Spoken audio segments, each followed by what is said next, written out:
going.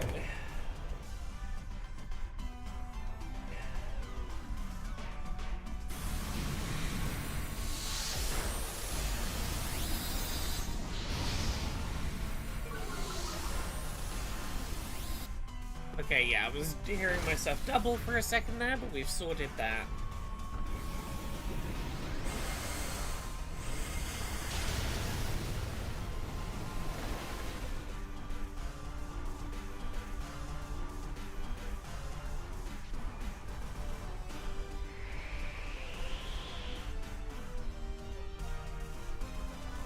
Will I find a single shiny on stream today, let alone the legendaries that I'm looking for?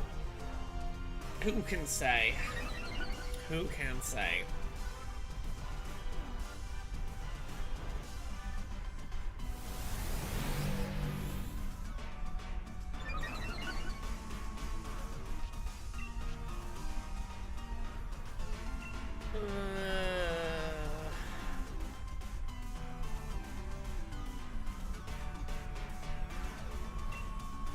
Might as well use the Sound Blast.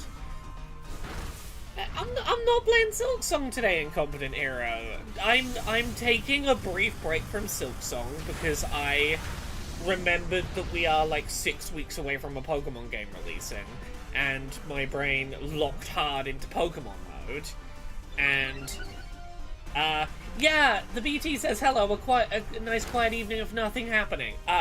There sure is no events happening in the world today, right now.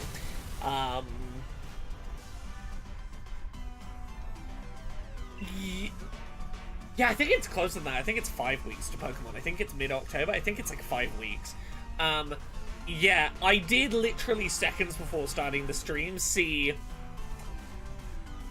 I'll put it this way. My first awareness of the events that happened today was I scrolled TikTok for a second before starting the stream and saw a video of quite possibly a man getting killed. So... yeah. Hello, Tara. Hey, Gumba. Have you heard the big news? That's right, Kojima's going to show off his next projects on an IGM stream on September 22nd. I hadn't heard that. What day of the week is that? Oh, I will not be around for that. I'm not going to be around for that stream. I'll react to it later. Hey, Artisynth. I opened Reddit to check a Nintendo post, and my only words are holy shit. Yeah. Yeah. Look, that is not where my obsessive brain is at tonight. I realized that Pokemon is near, and I got obsessed with shiny hunting again. I'm like, I will go back to Silksong, but not until I have spent probably a week or so trying to fill a couple of these holes in my shiny collection. There's a few shiny legendaries I'm still trying to collect. I don't want a War Turtle, but it would be good for one of them to pick up. No. The biggest news in my world is that Andrew Hussey started a new story called Jester Quest. Oh, I don't think we're ready for a world where Andrew Hussey's telling a new story. Gumba, is this new Andrew Hussey story another one that's releasing in the form of, like, a page at a time? Because if so, maybe I read the first page on stream. Maybe I look at a new Andrew Hussey project on stream. The BT says, all I'm saying is shiny hunting can be a pain in the neck. It sure can.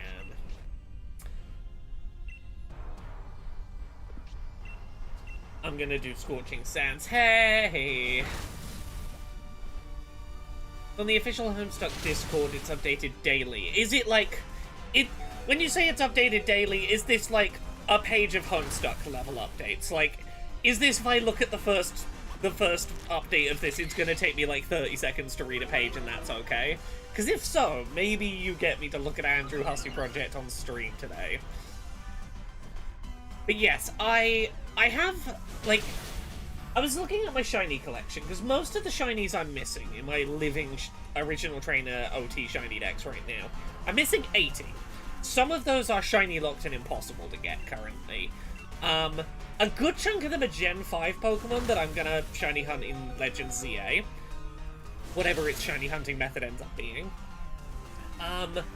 But there is a handful of legendaries I don't have shiny, or I have shiny but through trades rather than with my OT on them.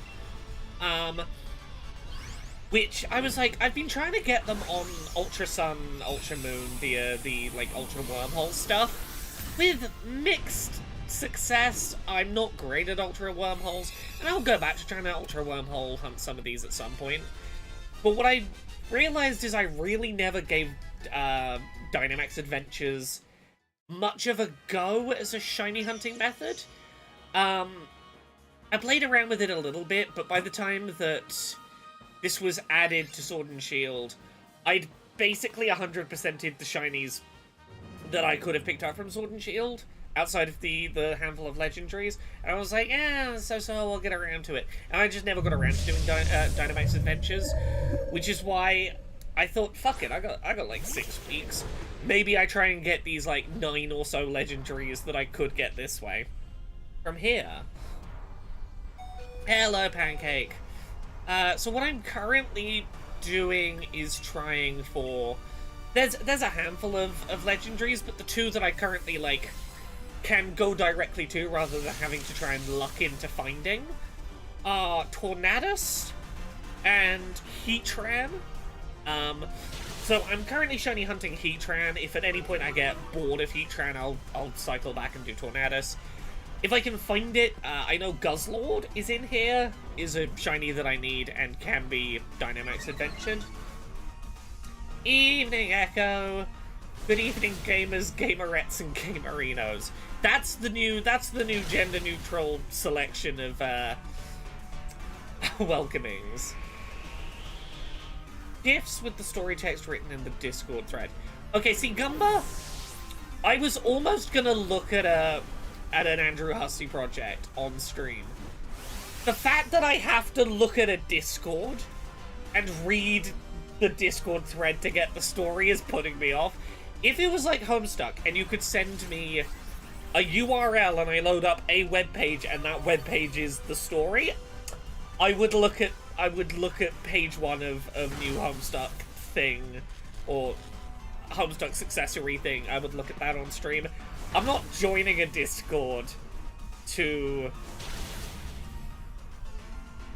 a story in the form of Discord threads is a little too not I can't add a Discord to my life to follow an Andrew Hussey project. It's going to be released on the new site when it's launching. Oh, so it's not... When you say a new thing started today, it's not officially starting today, it's, I guess, previewing? Is that the deal? I'm doing my best to follow.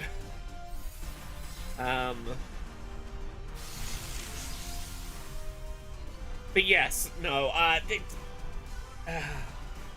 today has been a weird work day for me.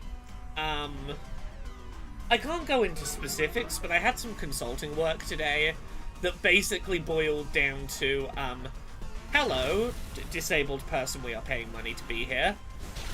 Please tell me of your trauma. Please pour your trauma onto the page for us to understand. It was a, we don't understand what it is like for disabled people. What if you just, like, poured the hardest parts of your disability on the page and then we might understand disabled people? So that's, Echo says, in today's edition of Things Never Said Before in the History of Humanity, I wish this was more like Homestuck. But I do, though. I'd have been more, yeah, if today you could send me a URL to a web page, more like Homestuck, I'd be clicking on it. Yeah. Today has been like a weird day all over the place. Because I'm in a sharing mood at this point. I might as well tell you how my day's going. I don't want Mashana. My day started with, having a case of the Tism. I don't want your rental Pokemon, but one of my companions probably will. Oh, that's terrible. Don't get a grass type right before we fight Heatran.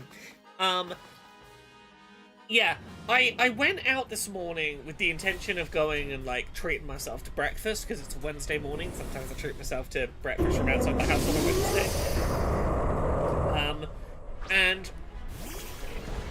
it starts pouring with rain, and I, as an autistic person, don't do well being out in the rain, because rain on my clothes makes my clothes feel clingy and stuck to my skin, and the more I have to remember that there is clothes touching my skin, the worse the tism gets.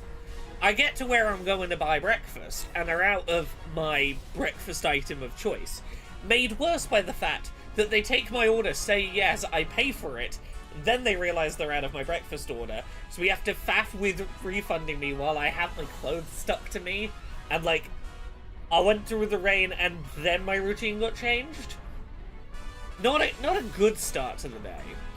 And then I came home and my job today was, pour onto the page what it's like to be disabled, and I was like, well, I fucking sobbed today because it rained and then I couldn't get breakfast, because that made my nervous system feel like I was going to die, and I know that's not sensible, but my brain went, nope, we're gonna die now, because that's how autism be sometimes. It makes you feel like you're gonna die because, like, a sensory was bad and a plan changed.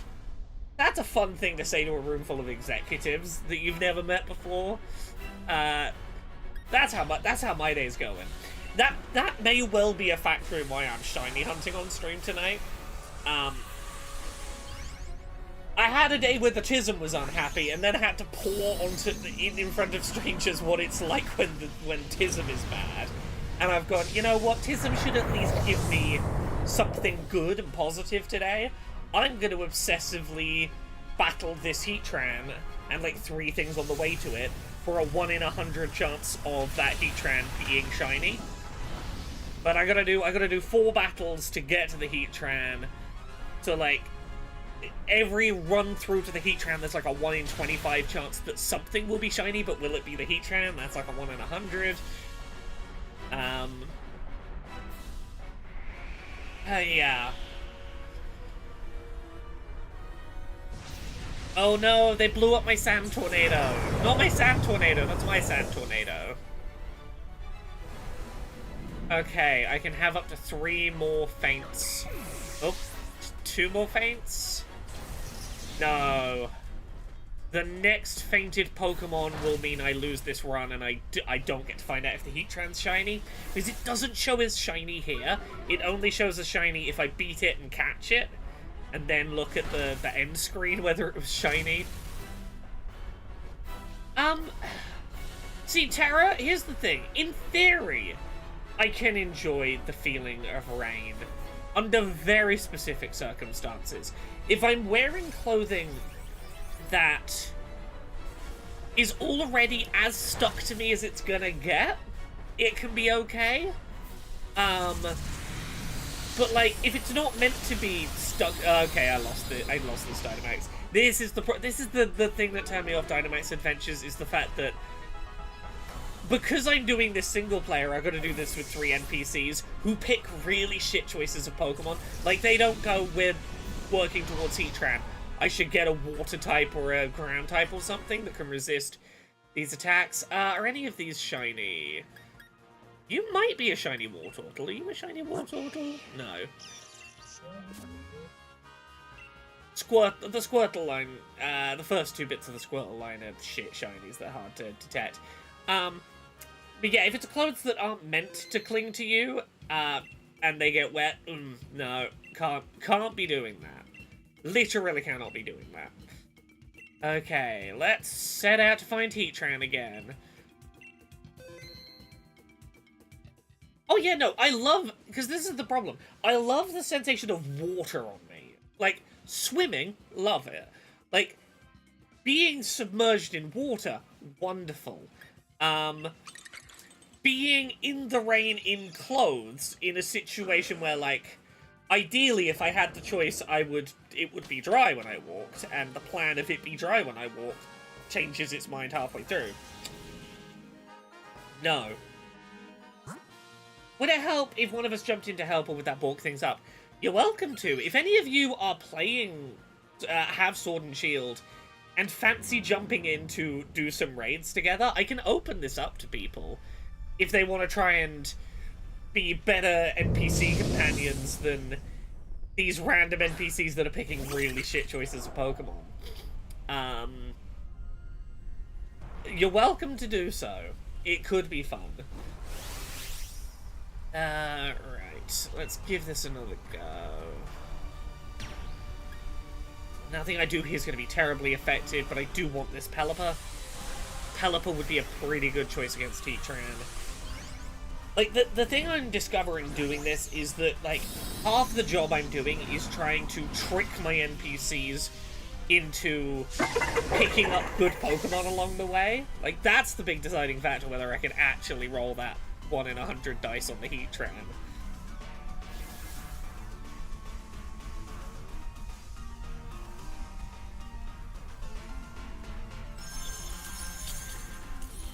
I might do this tomorrow. I thought about writing fucking poetry today.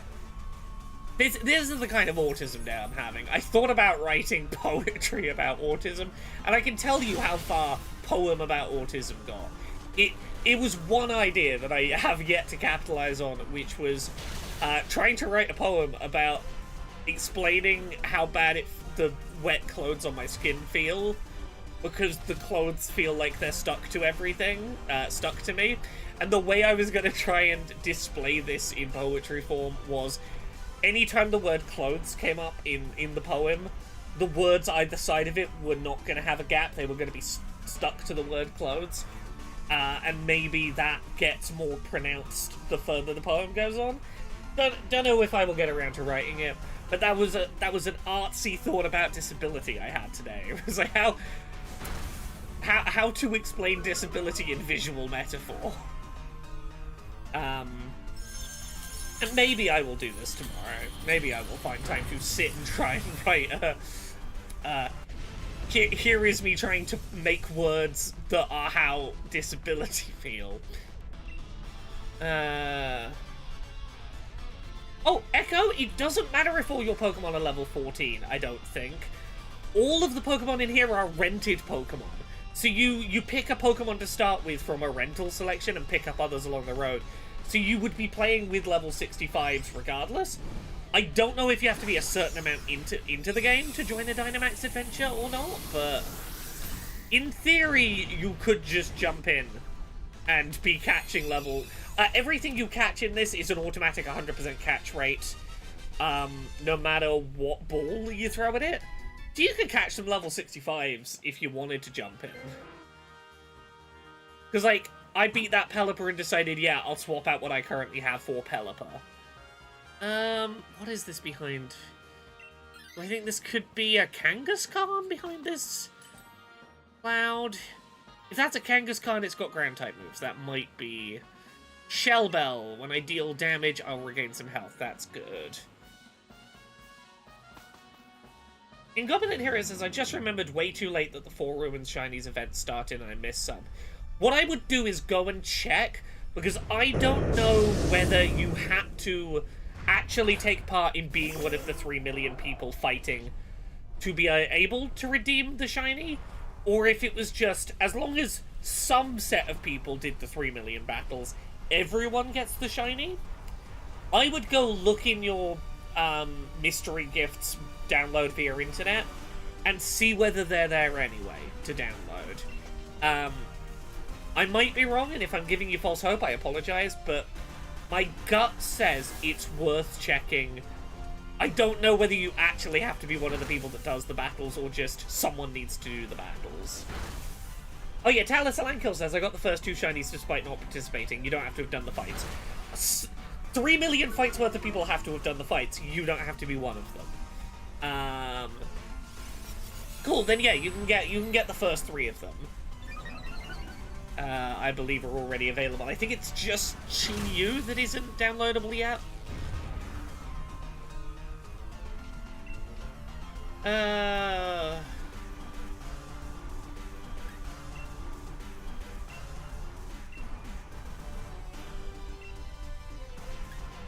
Weather Ball. Should I be using Wide Guard against Heatran? Heatran does love to use Flame Plume, which is a multi-target attack. Ooh, if I stick with Pelipper and Wide Guard Heatran, that might be the plan.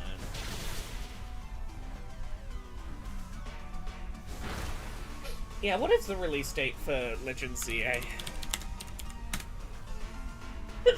Shoo! October 16th, which I think is like 5 weeks away. That's 1, 2, 3, 4. Yeah, 5 weeks tomorrow. Yeah, ZA is real sneaking up. I'm very excited to be playing that. Be playing new Pokemon in like just over a month. Heck yeah. Also, there's a Nintendo Direct in 2 days on Friday. It is going to be around an hour long, which I believe makes it the longest ever Nintendo Direct outside of the Switch 2 big unveiling one. They've never had like a not revealing a system Direct last an hour, so it sounds like it's going to be a big one. I suspect a good like 10-15 minutes of it are going to end up being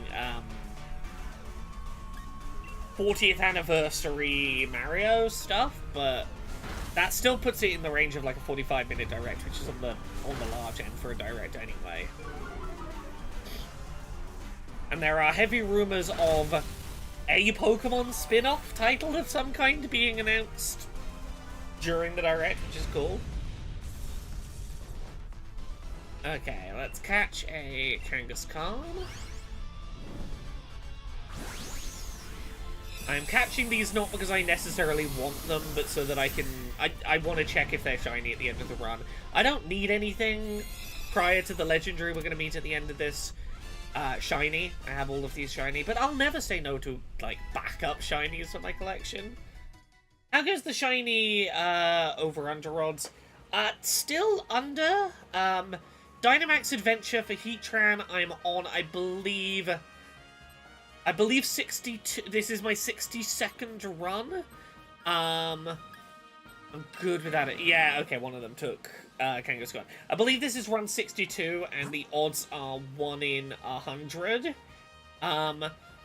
So, and that's 62 runs where I successfully defeated and caught the Heatran to check whether it was shiny. Ooh, do I want any of these items? No, I want survivability. I won't take the Life Orb. Life Orb is nice, but... I picked up a few shinies along the way doing this hunt, but...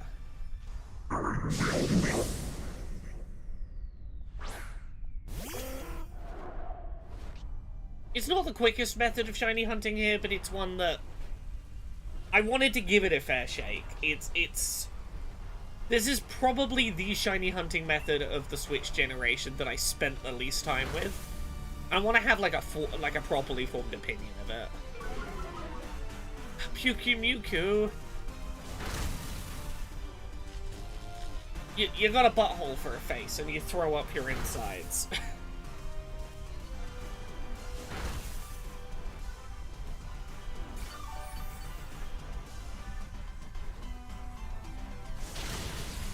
I don't have any good moves for this, but it's gonna put me...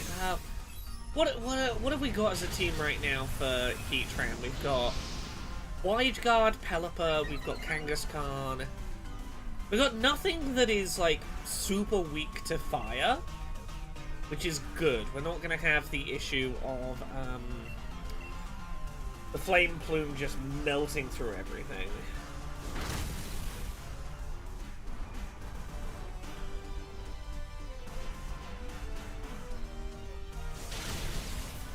I'm excited to work out what the shiny hunting is going to be like in Legend ZA, because there's a few things we know about Legend ZA.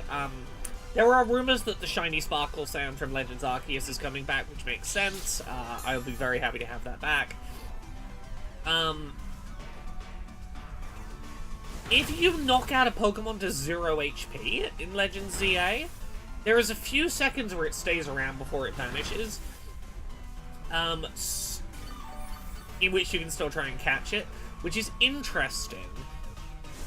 Because it means if a Pokemon, like, you're trying to catch a shiny and it's got a low catch rate, and it accidentally, like, does struggle and knocks itself out in its confusion, you might be able to get, like, one last-ditch attempt at catching it even after its HP is at 0, which is a super interesting possibility. I don't know if it's there because do your Pokemon auto-attack, or do they only deal damage when you press buttons to declare them to attack?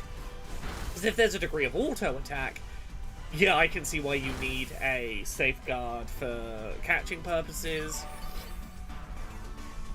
Faster on wheels. Here's what a shiny is. So, you got like 1,000 species of Pokemon that exist across all the games, and each species of Pokemon can, in rare circumstances, be a different color to normal. Usually in the games, unless you do something special to make the odds better, your odds used to be 1 in 8,000 or so. Now they're about 1 in 4,000. The big pelican that I have here flapping around on screen, the shiny version of that is like bright green.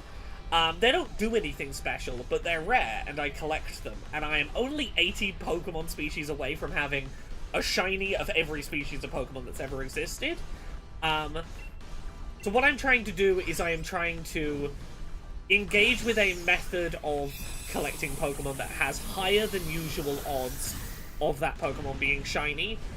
Specifically, there is a legendary called Heatran at the end of this run that I'm specifically trying to find shiny. ZA is coming to Switch and Switch 2. Regular Switch, it seems to run pretty comparably to Legends Arceus. It seems to be running at a locked 60 on Switch 2, which is nice. So yeah, this big fiery metal thing here, I'm looking for one of these that the only difference about it will be, instead of having orange eyes, it will have pinkish purple eyes. That's really the only difference. It's not a particularly impressive shiny. I've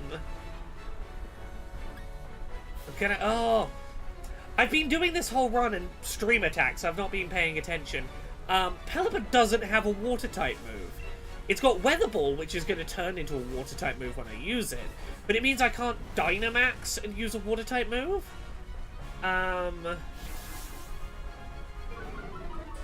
Yeah, the BT, as I said earlier, I opened TikTok for like 2 seconds before streaming and saw a video of the event.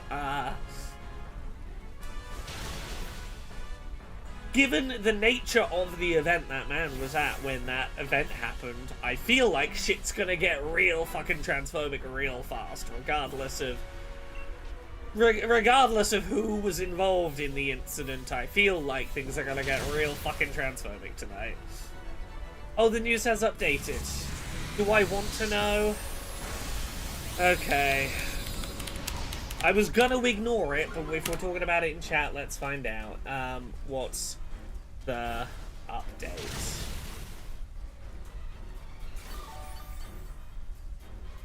Oh. Okay. Well, the 2 updates I have now seen is the person involved is confirmed dead, and despite saying they had someone in custody, they do not. All I can say is if you are to that person, good fucking luck. There's gonna be a lot of very angry people looking for you. Yeah.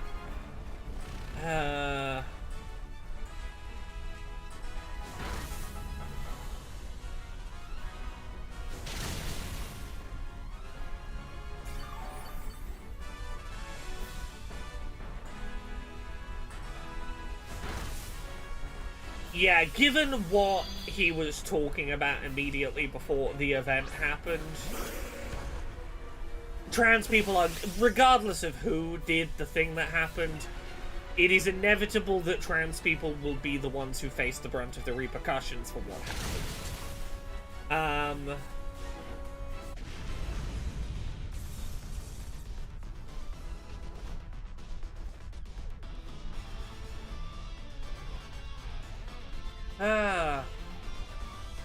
yes, please nobody say anything in chat that I could be held responsible for.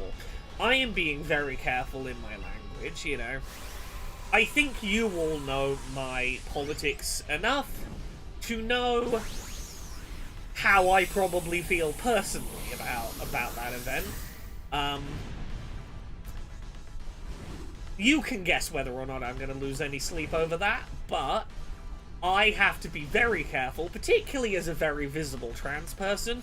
I know that anything I say could be clipped and used as a statement from a prominent member of the trans community. Like, if I say something gleeful, that's gonna get clipped as trans person says something gleeful about the event. Right? I have my personal feelings about this matter. I will keep them to avenues where I talk about my personal feelings on matters.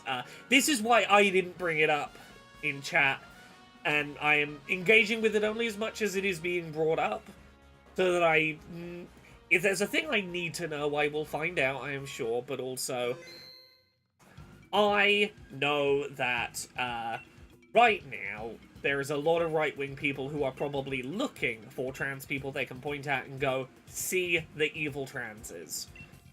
The evil, heartless transes. And that's not a thing I am interested in giving them. Let's look for Heatran again. The BT, even before that, I would have said avoid socials, because as I say, I'll say this directly. Seconds before starting stream, I watched a man get murdered on TikTok. I didn't intend to. I opened TikTok and the first thing I saw was a gunshot that killed a person, you know? Social media is gonna be a bit of a mess for a bit. No matter where you feel on your feelings about the event, it sure is a day where you might just see a person get murdered with, like, zero warning or heads up that that's about to happen. Just, oh, here you go. Here's some murder. Have a look at that. I don't believe it's allowed by TikTok TOS, but also I think there is no world in which you can keep it off the internet fast enough. The number of people reposting it is going to mean that keeping it off platform is going to be basically impossible for a couple of hours. What am I doing? I'm trying to fight this low punny. What am I? I'm a Lickitung. I guess Max Strike. I get stab bonus for a normal type move.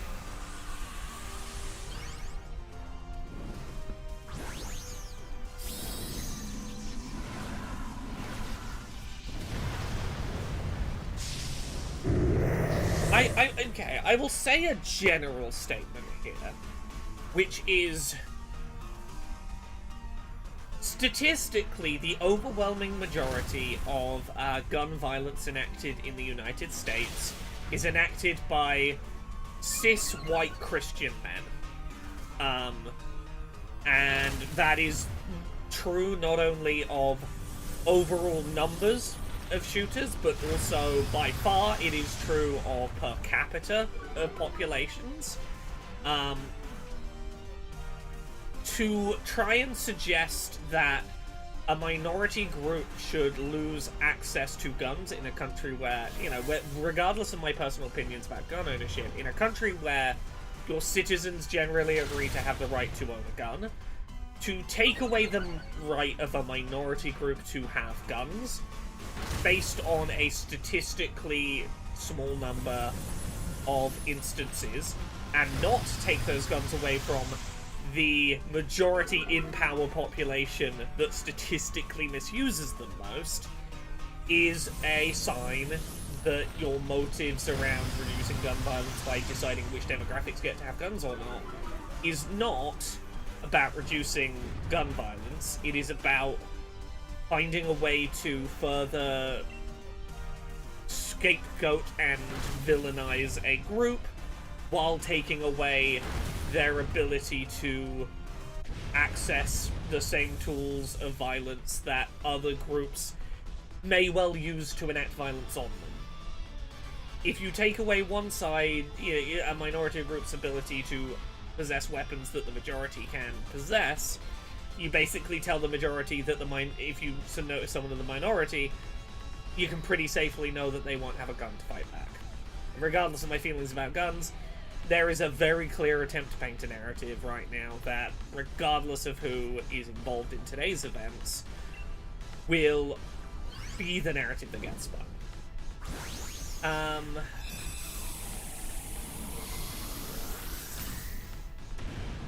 Yeah. Echo says, all I'm gonna say on the situation is that Jezebel ran a story 2 days ago saying they hired a bunch of Etsy witches to curse the dude in question. I'm gonna go out of my way from now on to make sure I don't upset Etsy witches. Never fuck with Etsy witches. They're dangerous. Do not fuck with Etsy witches. That's a Lilip. This is a Duraludon. Lilip might have a ground type move. At the very least, it's not going to be particularly susceptible. I don't want this rental Pokemon, but I hope that Sophie takes it. No, Janet does. Okay, not the worst. You're at least you're gonna have the right immunities.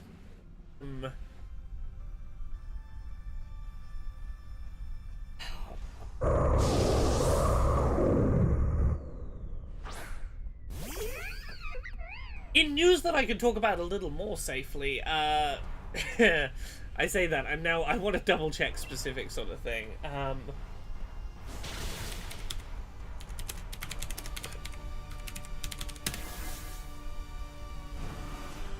There we go. Yeah, have you heard what's been happening in Nepal? What's been going on in Nepal this week? Interesting fact.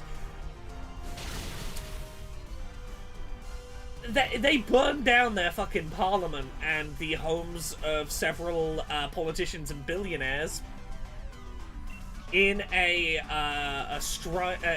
protest against things including the rise of fascist surveillance in the country. People just fucking burned down the parliament.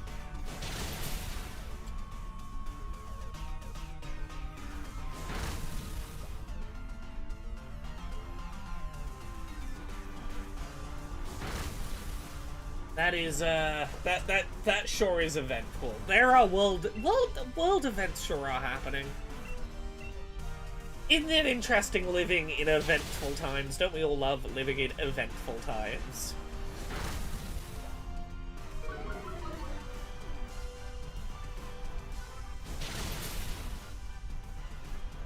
Some nice things, some video game things. I don't play Ubisoft games on principle, we've talked about this before. I will say, it is cool from an outside perspective to see that, Star Wars Outlaws, which was a Switch 2 port that was looking a bit ropey even just like a couple of weeks before launch, has apparently launched in a very impressive visual state, which is like, I'm not gonna play it, but like, generally talking about like good signs for the health of the Switch 2 as a platform. The Star Wars Outlaws port on Switch 2 has like ray tracing. It's got better ray tracing than the Series S version while running at a locked frame rate, which is like that's pretty cool to hear. I'll give another one. I saw that what is it? Kronos: The New Dawn, which I'm always dubious about Bloober Team and their output. But I have been trying their new game, Kronos: The New Dawn, their knockoff of Dead Space. That launched day and date on Switch 2, and the Switch 2 port runs real nice. It is one of the more impressive Switch 2 port games I've seen so far. It's late August, early September has been a good month for like, oh look at that. We are seeing some pretty promising examples of like where third-party support is landing on Switch 2, and that's neat. They traced Ray from the Force Awakens. Oh yeah, Echo was talking about the Nepal thing. I was gonna come back into that and then ADHD.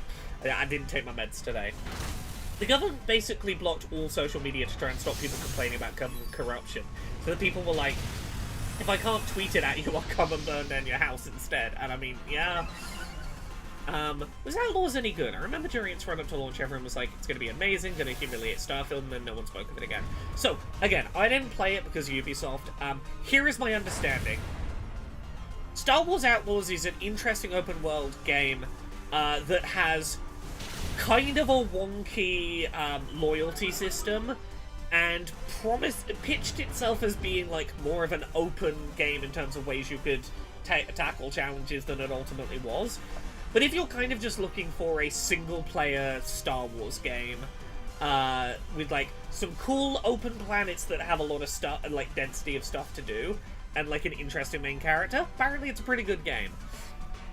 The main thing I know about it, and this is just a cool accessibility fact, is that the audio description track, there's a couple of aliens that talk in alien languages, which would usually be subtitled, but they need audio descriptions for low vision players to be able to engage with. Jabba the Hutt. Jabba the Hutt's audio description dialogue in English is Steve Saylor, who is a blind accessibility advocate. Super cool, lovely guy. So, super cool that Steve Saylor got to be audio description Jabba the Hutt for that.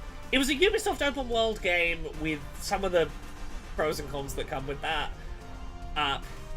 If you didn't go looking for like a particularly I want to branch the narrative and you were okay with a bit of linearity, I hear it was alright. No, different person to Sightless Combat. Sightless Combat is a different person. Steve Saylor is the other kind of blondish white guy. Steve Saylor has some vision. Sightless Combat has like zero vision, has never had vision. Steve Saylor is like, his eyesight, as I understand it, is basically, what if I was looking through, like, let's say this is, like, the overall vision, I can see through, like, a little blurry circle like that, so I can see some. He's got enough vision he can use, like, high contrast mode, which is more than, say, Sightless Combat can make use of.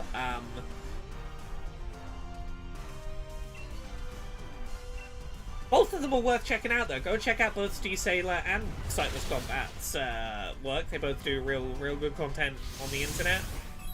I gotta remember to beat up this Lycan Rock.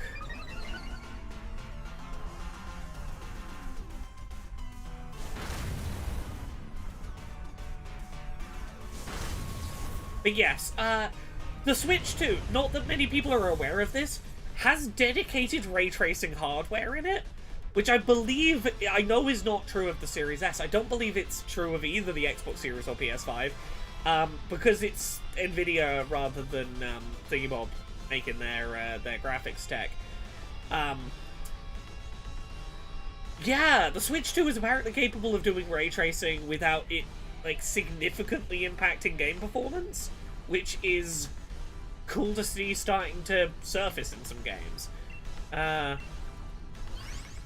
I been getting them mixed up the whole time? You may well do.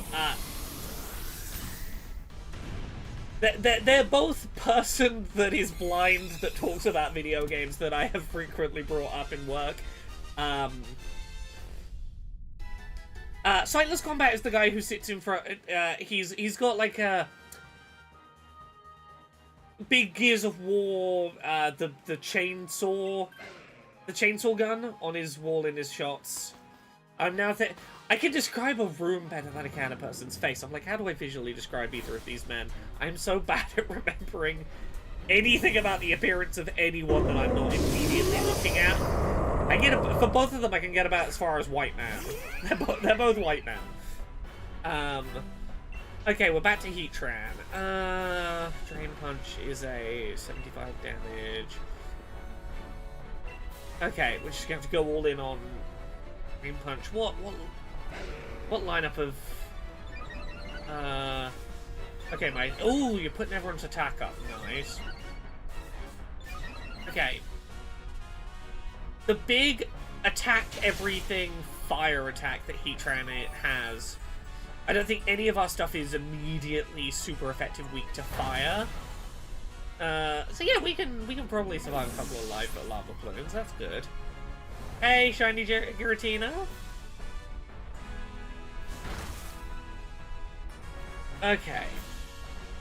I need to wait for my turn to be able to Dynamax to come around as quick as it can. Oh, I'm gonna have very few fighting type moves left by the time I get Dynamax. This is not ideal.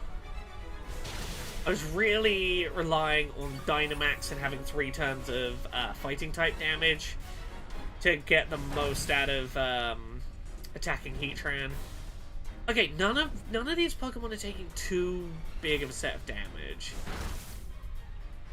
Maybe we can push through. How many fighting type moves do I have left? This is the question. No, I've not. I know Mega Malamar exists. I've not watched the video yet. You know what? Between shiny hunts, we'll watch the Mega Malamar reveal video.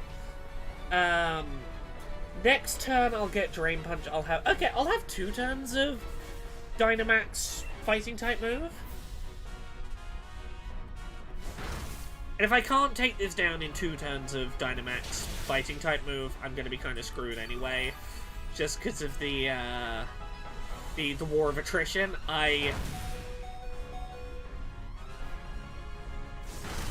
Yeah, we're about to lose, I think, 2 Pokemon to burn damage. Oh. Oh, I think we're about to have 3 faints. Yeah, I'm fucked. I'm fucked.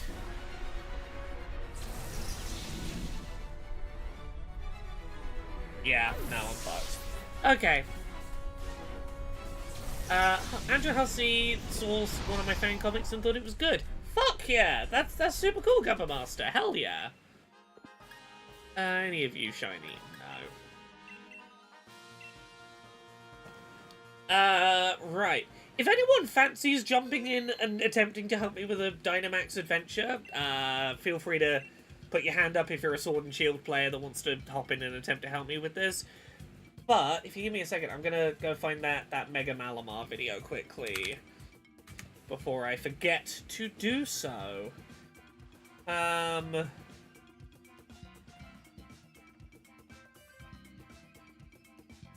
I should not have opened YouTube. Oh, no. Mega Malamar. Oh, the demo for Digimon Story Time Stranger is tomorrow. What platforms is the demo available on, out of curiosity? Do you know? Aha! This video... Ah! Sorry for the jump scare. Okay, this is like a... this video is 420 in length. Haha!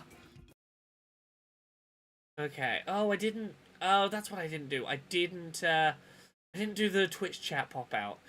I've now got to very quickly scroll back and check that I've not missed any notifications of, like, people subbing or anything today. No. Okay, cool. Oh, hell yeah, Echo. Enjoy Dragon Age Veilguard, and enjoy having absolutely no idea what my involvement on that game was. But when you see my name in those credits, go, heck, that sure is Laura. I hope you enjoy it. It's on Steam and PS5. Cool. Can I make time to check out that demo? I should try it. Okay, let's watch this thing. Breaking news. The recent Malamar popularity boom in Lumio City is more than just a craze. Lumio's latest has obtained an exclusive statement from a Pokemon trainer who claims to be responsible. I don't know why, but I wanted people to see how friendly Malamar is. I had it use its hypnotic powers. I was careless. I'm sorry. Careless indeed. Lumio's latest has a... Did your Malamar mind control you into giving it permission to mind control others? Echo says, lead writer, director, artist, and coder, wasn't it? BioWare is your little one-person indie studio you do as a side hustle.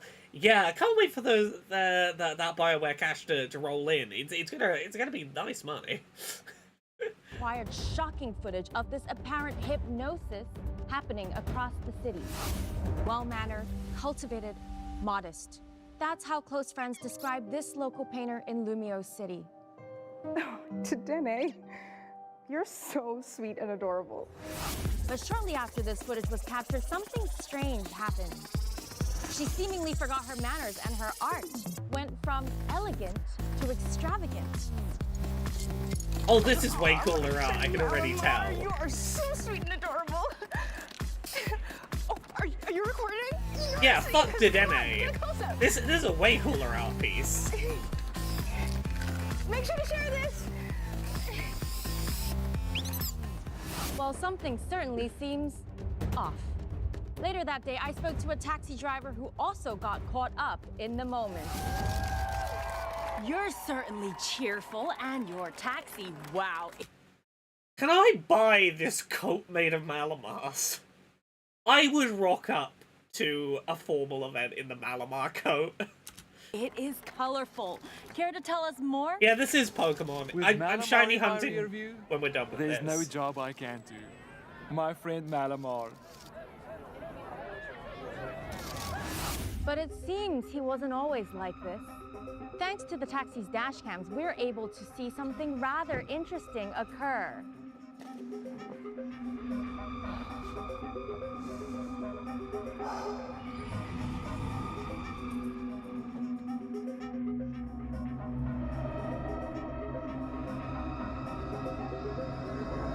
I'm loving this weird set of weekly Mega Pokemon reveal videos we seem to be getting.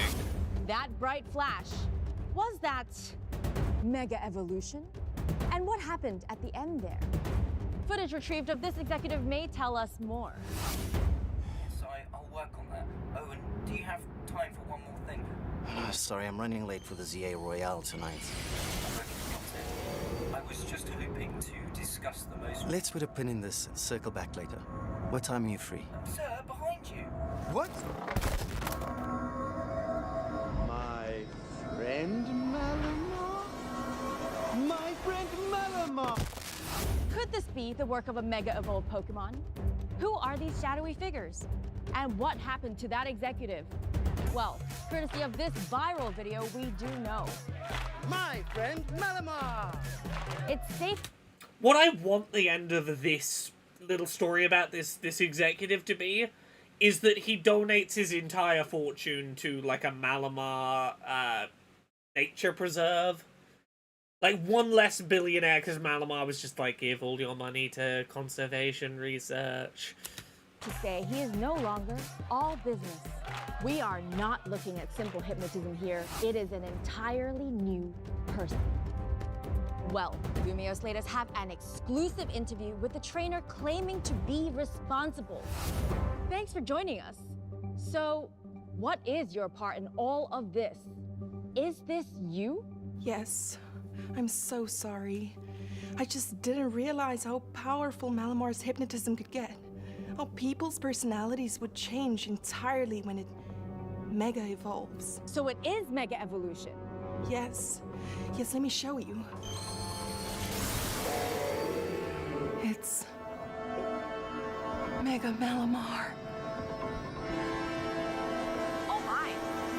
Map? Map? Map? Oh, that's a great design. Oh, that's so weirdly sinister.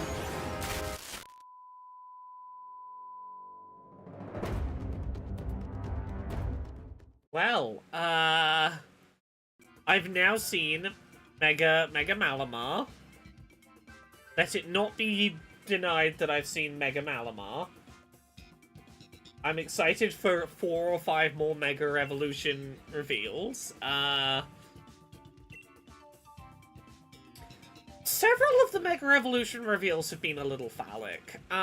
Mega Hawlucha looks like it's got its dick out. Mega Hawlucha more like Mega Hung Lucha, because he's got his dick out.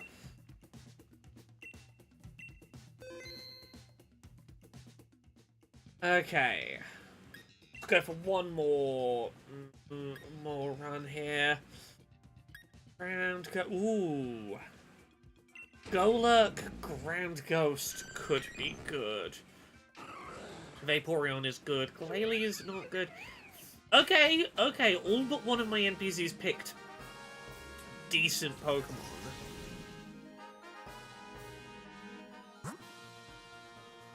Okay, so let's go ground type.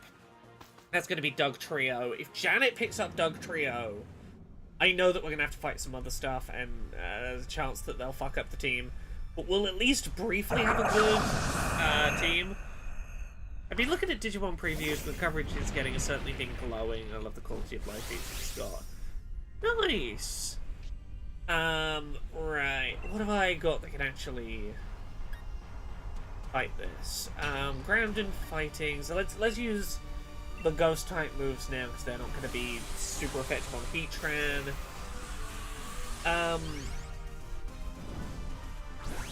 Remember the Pokemon lore leak about how humans and Pokemon are compatible? It's not even a leak. It's a canon thing in some of the games, or at least the localization of some of the games, that humans and Pokemon used to be the same thing, and they used to marry each other.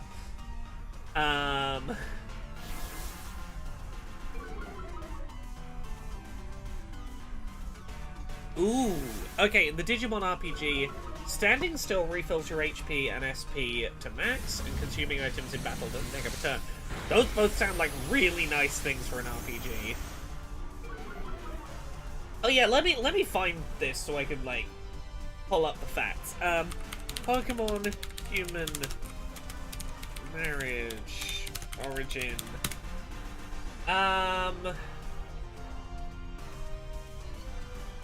Long ago, people and Pokemon used to marry each other all the time.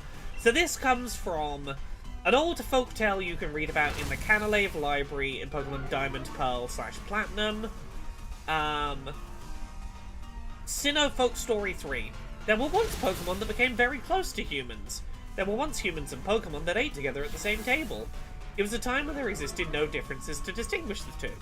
That's the English. The original Japanese. There were once people that married Pokemon. There were once people who married Pokemon. This was a normal thing, because long ago, people and Pokemon were the same. So yeah, the English kind of removes it. I'm not surprised. But yeah, it's specifically Platinum that gives you the second line of it. But Platinum in Japanese says, people used to marry Pokemon. It was normal. They were basically the same. There wasn't really a difference between a person and a Pokemon if you go back far enough. They used to like marrying stuff.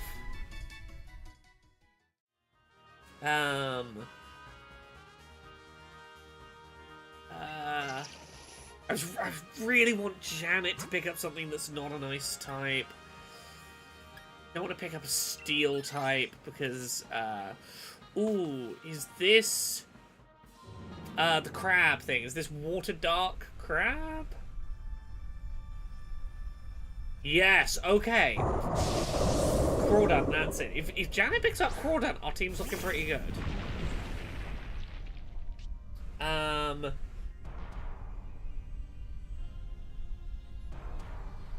Look, I have no further answers for you other than humans used to marry Pokemon, it was a normal thing to do, they were the same. Now, I have no additional information for you on that front.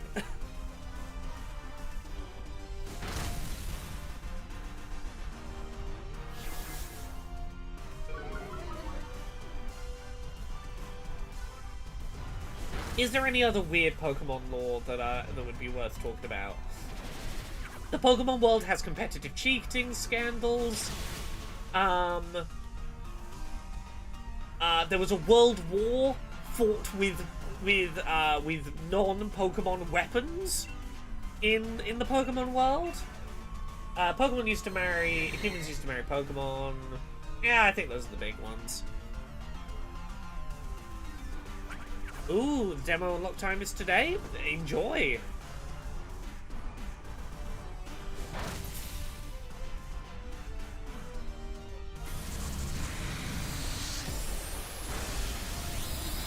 Ooh, that's one of our 4 knockouts being used up this early is not ideal. Ugh. Okay.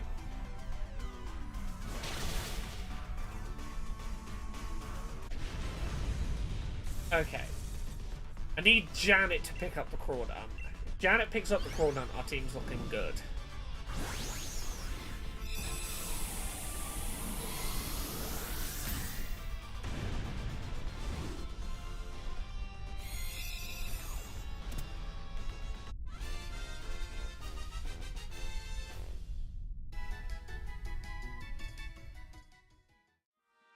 Come on, Janet. Nope. Nope, she ignored a Pokemon with, like, correct type advantage against Heatran to keep a hold of her very weak to fire fucking... Okay, she swapped it for a Stunfisk. That's better. It's not going to immediately melt to fire damage. I don't want Ice type. It's going to have to be...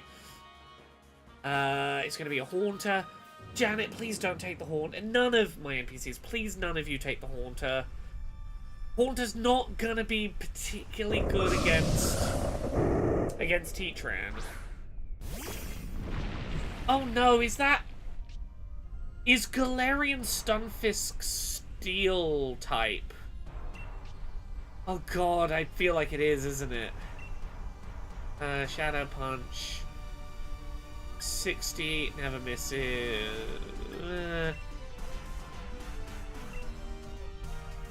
Yeah, Galarian Stunfisk is Steel. Okay, you know what? Janet, I need you to take the Haunter. Because otherwise, Lava Plume is just gonna destroy you. Like, I don't need your damage output to be that high, honestly. I just need your survivability, and...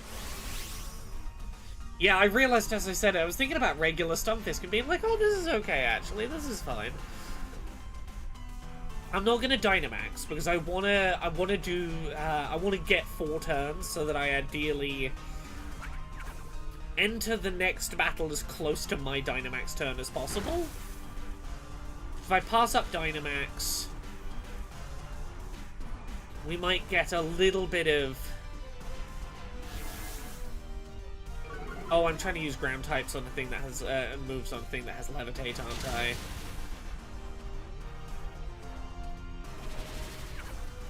Okay, I should be using my Shadow Punch.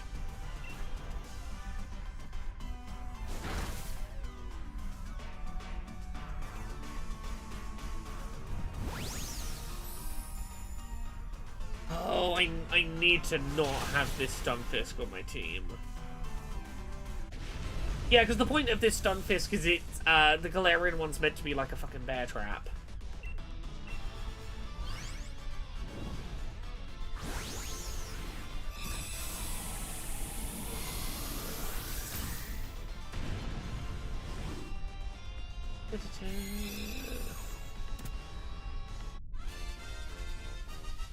Come on, Janet. I need you to take the Haunter. Okay, this team's alright. We get berries, so Martin's Dugtrio's gonna heal up. It might not be the worst team, actually, for a Heatran.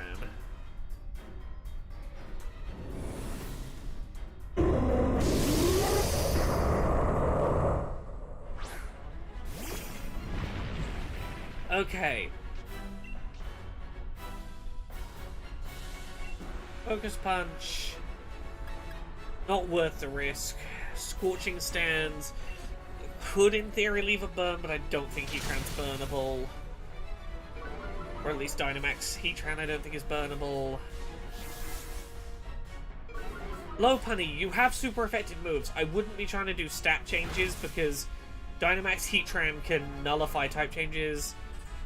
If we can get a Hypnosis in, that would be great. I think fire Pokemon can be burned, can they not? Can you burn a fire type Pokemon?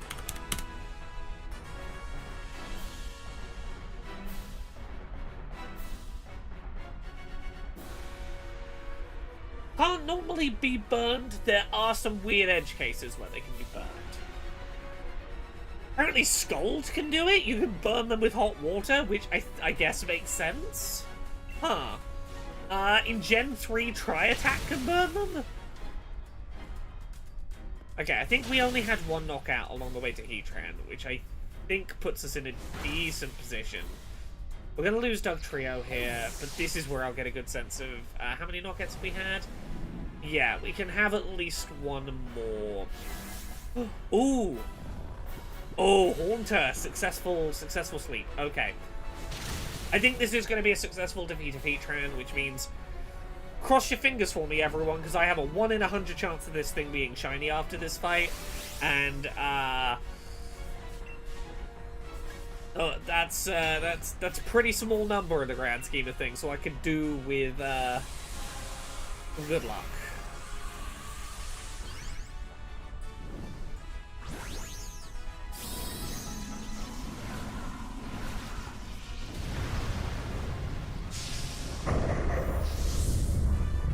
This is, I believe, my 60-second roll of the dice.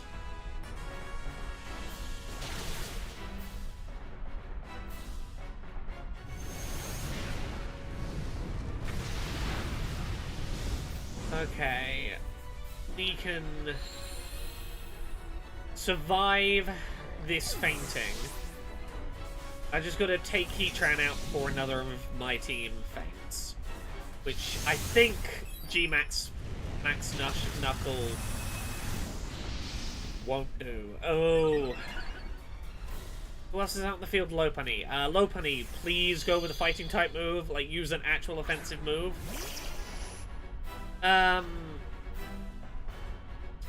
Okay, everything's on full health. You shouldn't be doing enough damage. Yeah. Even if you had got an attack in, I don't think we're going to one-hit kill anything. Okay, we're fine.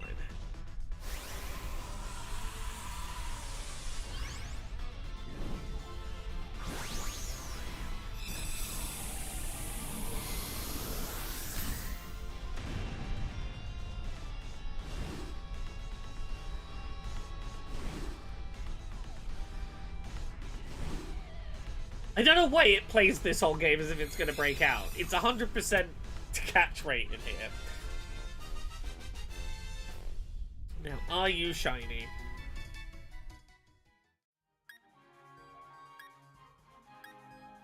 No. I should double and triple check. No. Okay. Let's go at least once more around for Heatran. I might do an attempt for Shiny Tornadus after this one just to spice it up, but Heatran. Gimme a Heatran, please. Make it shinier than any I've ever seen. A Azumarill with double water type. Although I want to replace Azumarill if I can, because steel type moves are gonna fuck it up. Machoke's good. We want to get Butterfree and Vespiquen out of here, so we really want to find a route that's going to get us 3 new types. Ground, flying / water. Okay, we have a route. I'm going to take this ground type. Or try and... do I want this one or do I want to fob this off on? This is Sandaconda.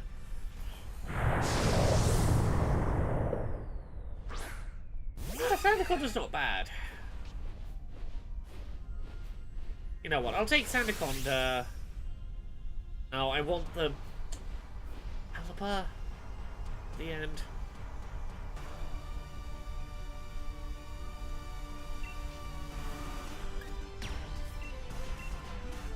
How do I want to do this? Which one do I know this is Sandaconda. I know the last one is Pelipper. I don't know what the one in the middle is. I think Pelipper's probably the one I want to be wielding in that last fight. I want it to come in fresh if I can. So I think...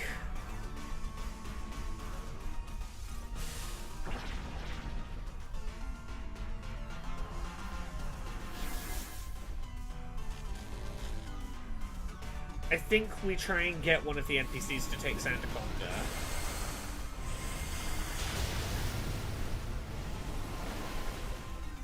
You are kind of bulky, Sandaconda, actually. Maybe I take you.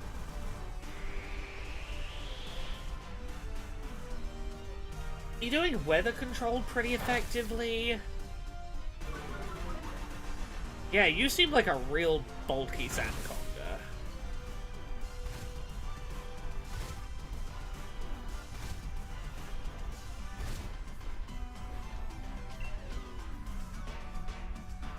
The benefit to me taking the Caliper is I have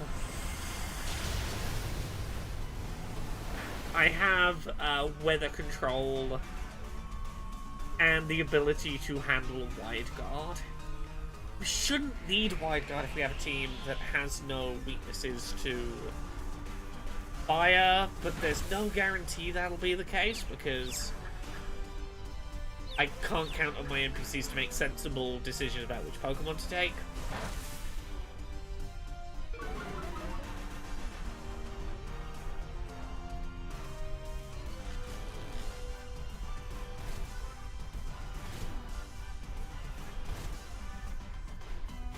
Oh, good night, Artisynth.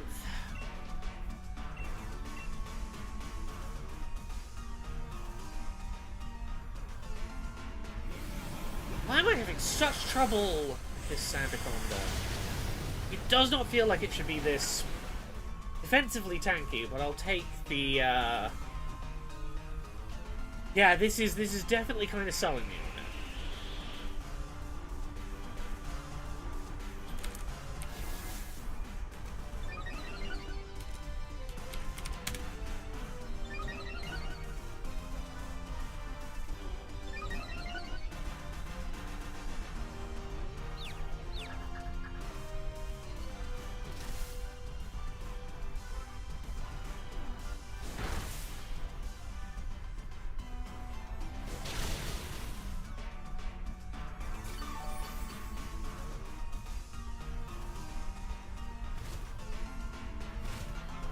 In a move I do not find in any way surprising, Joe Biden sure is saying some prayers for a person who I do not think would say prayers for him. I think I can acknowledge that. I do not think prayers would be exchanged in reverse.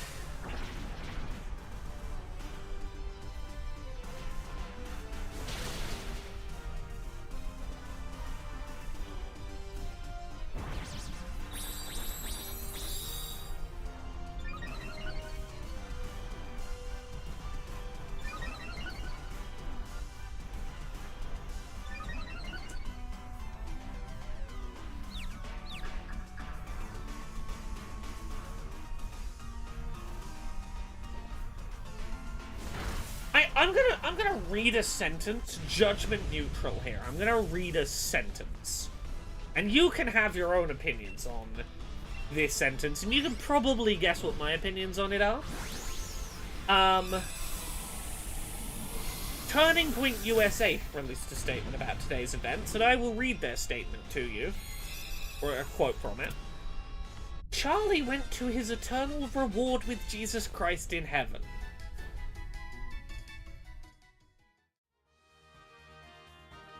You know,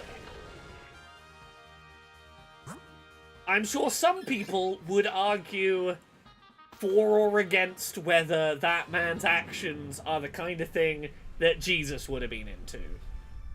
I will say this, unconnected as a person who grew up within the Christian church. The Jesus that I grew up learning about was a person who loved elements of society that everyone else had sort of decided to turn against, who was not afraid to stand with the downtrodden, the ones who, people who society had sort of decided to effectively cast aside. You know, I think of the Jesus that stood with sex workers, stood with people with leprosy, who stood with people of all backgrounds who had been discarded by society. And I don't think I would say the same actions are reflected in a certain someone else. I don't know that the Jesus I grew up reading about would be all that excited to hang out with no one in particular. You know, that is my interpretation as someone that grew up Christian of the read I get of Jesus is a little different, you know.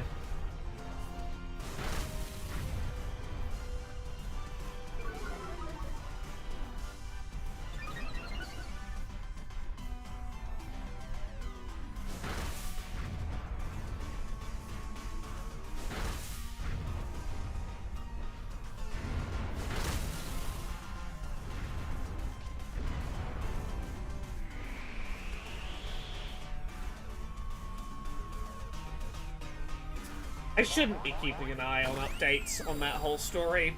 I'm doing so... I'm just going to be open about this. I'm doing so because I am inevitably waiting for the headline that's going to be one of two headlines. It's inevitably going to be one of two. It's either going to be trans person did it, or it's going to be left-wing person did it because they... in some way to defend trans people. Either way, it's going to be it's trans people's fault. And I know that's coming. And I know that watching for that to come in isn't going to change it. But also, you know, it is an unfortunate reality that I can see the narrative that is going to be spun before it is being spun, and I am now just aware enough that I've got an eye open going... I unfortunately feel like I have to be prepared for that to drop, you know?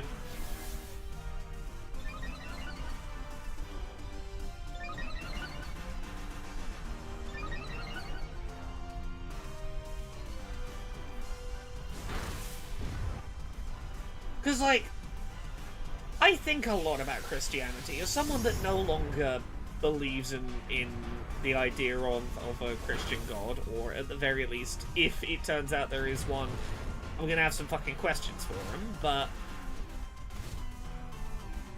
I still, in theory, can see a version of Christianity that I can look at and go, there is a lot that I can stand behind there. And it always confuses me when people use their Christianity to justify, I don't know, for example, homophobia because they believe that the Old Testament, one of the Ten Commandments they believe is about homosexuality rather than being about don't be a pedophile. But, like, let's say that the Old Testament commandment was saying don't be gay. The Jesus that I remember learning about growing up was very much a... Look, the Old Testament God may have made some fucking missteps. What is ultimately important is loving people who, whether you think the things they've done are right or wrong, are still God's children and still deserving of love and support and being looked after as human beings. You look at the Good Samaritan, you look at, like, so many stories of do not let your personal feelings about someone's actions prevent you from treating them with genuine human decency. And I will never understand the kind of person that reads the Christian Bible and their takeaway is, right, well, I gotta stop these groups of people existing.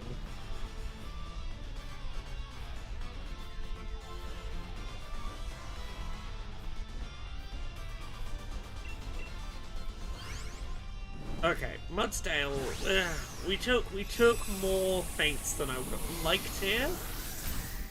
But we're gearing up for a decent heat round team.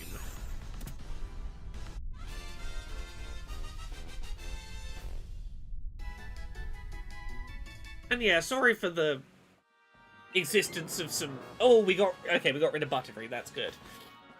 the existence of some heaviness in the stream tonight. It wasn't the plan. I'd had a long enough, rough enough day. I was planning on just being like, let's excitedly info dump about Pokemon. But, you know, life happens sometimes. The Keen Studio says, my grandfather's Christianity would never have stood for this. That man was a saint in the face of absolute misery, kindest person I've ever met, and ironically, the reason I'm atheist, is I've met exactly one real Christian and no church has ever stood up to his example.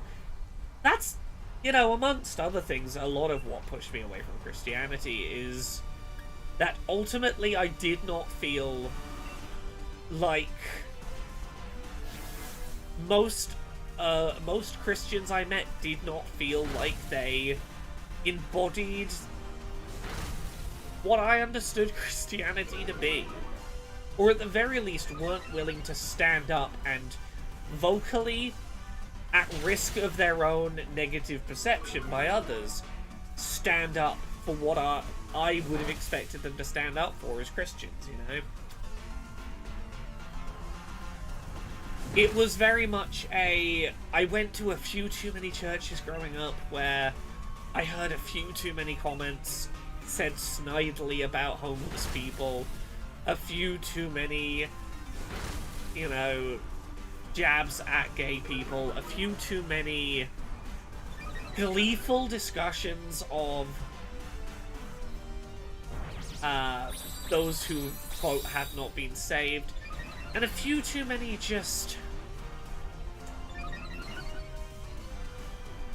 people that were way too eager to push away rather than engage with the complicated questions of how do we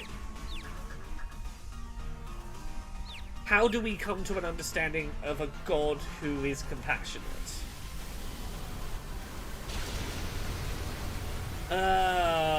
Okay, I think this is going to put us down to our last available knockout. This is a rough spot for us to be in going into the... Okay.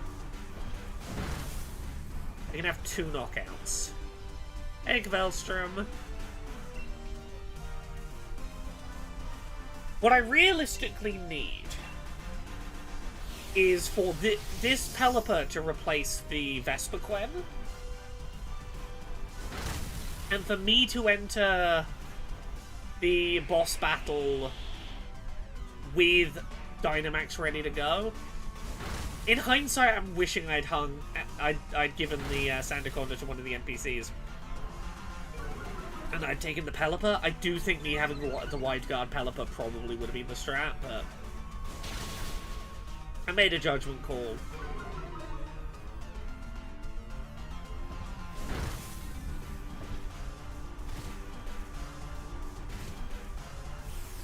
What I should have done is I should have given the first 2 Pokemon to the NPCs, because then I could have guaranteed taking the Pelipper. Because the problem I'm having now is I'm really concerned that that all of the NPCs are going to turn down the Pelipper, and we're not going to have the Pelipper on our team. Whereas, realistically, the Pelipper is the thing I wanted to walk away with most, and the only way I can guarantee it being on our team is if I take it. That's on me.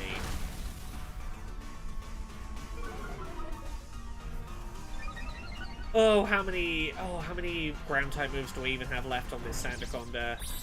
That's a problem as well I need to be thinking about.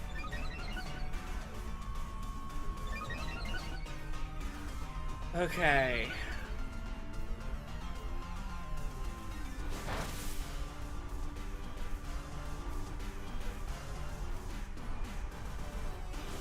Yeah, of course you're attacking the Vespiquen.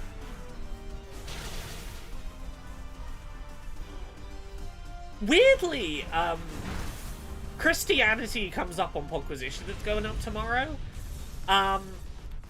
Mostly because in a discussion of Balatro, Steph brought up the Christopher song Spanish Train. A song that doesn't necessarily paint the best picture of Jesus, but that weirdly I listened to a lot in youth group growing up in church. It is a song about God and the devil having a poker match for human souls. It's a damn catchy track. Lord, oh Lord, he's gonna win. I might have to put Christopher's Spanish Train on. Oh, Amelia kept the fucking Pelipper. Ugh. Okay, we're gonna get items. HP is realistically too low to take Life Orb, but I kind of have to do it. I'm gonna have to go for the speedrun. You know what? I don't think we're getting through the Heatran, but I might have to introduce any of you who haven't heard it to Christopher's Spanish Train.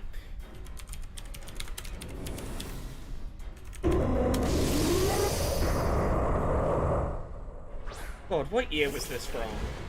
1975. Christopher's second album. Okay. Oh, I gotta wait 3 turns to get Dynamax. This is...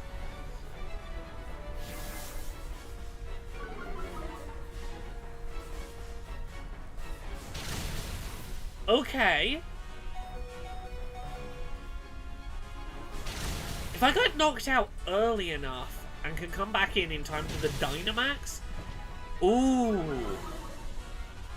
Okay.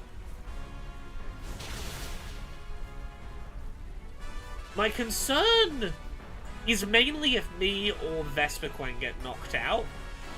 We have the damage output. Yeah, I get knocked out. That's to be expected.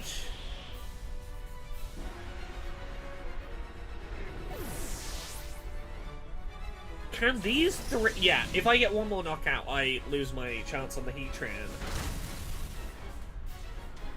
Oh, the Weather Ball. Weather Ball is no longer as effective. Okay, yeah, we're out. Gave it a try. You know what? We're gonna start the next run attempt, and I'm gonna stick on Spanish Train for like 5 minutes because I want to introduce you to yet more songs from my Christian upbringing that I think are interesting.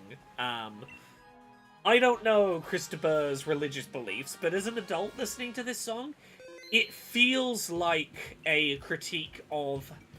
It feels like a critique of, the Old Testament idea of the Christian God, but more so, like, in a contemporary sense, it feels like a critique of the way that left-wing politicians, particularly in places like the United States and the UK, are too preoccupied with playing by the rules, while people's lives are ruined by evil people, and that while you're going, well, no, we gotta do this the right way, evil continues to gain more and more ground, while, you know, good goes, well, there's nothing that can be done about it. We can't break the rules to do any better. It reminds me a lot of the depiction of the Heavenly Council in The Good Place, for example. Rule Spider, there's no special event in Sword or Shield.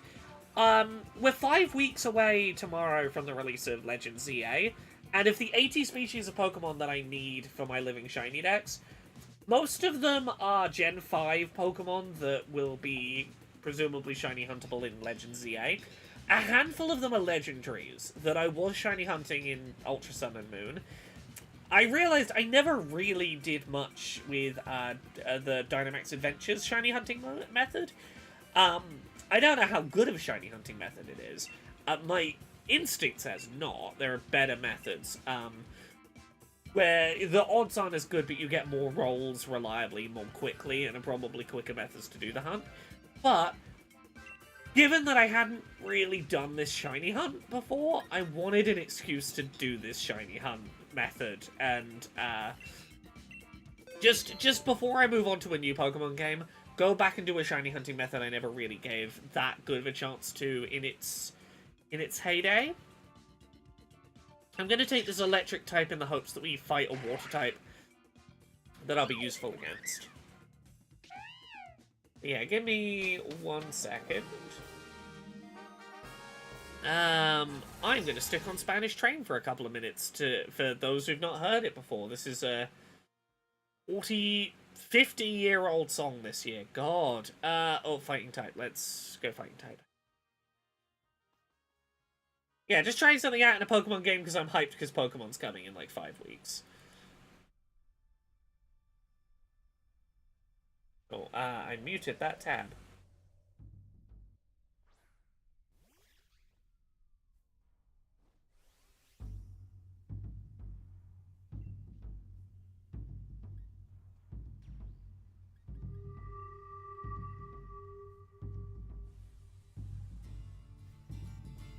Oh god, I haven't listened to this song in years.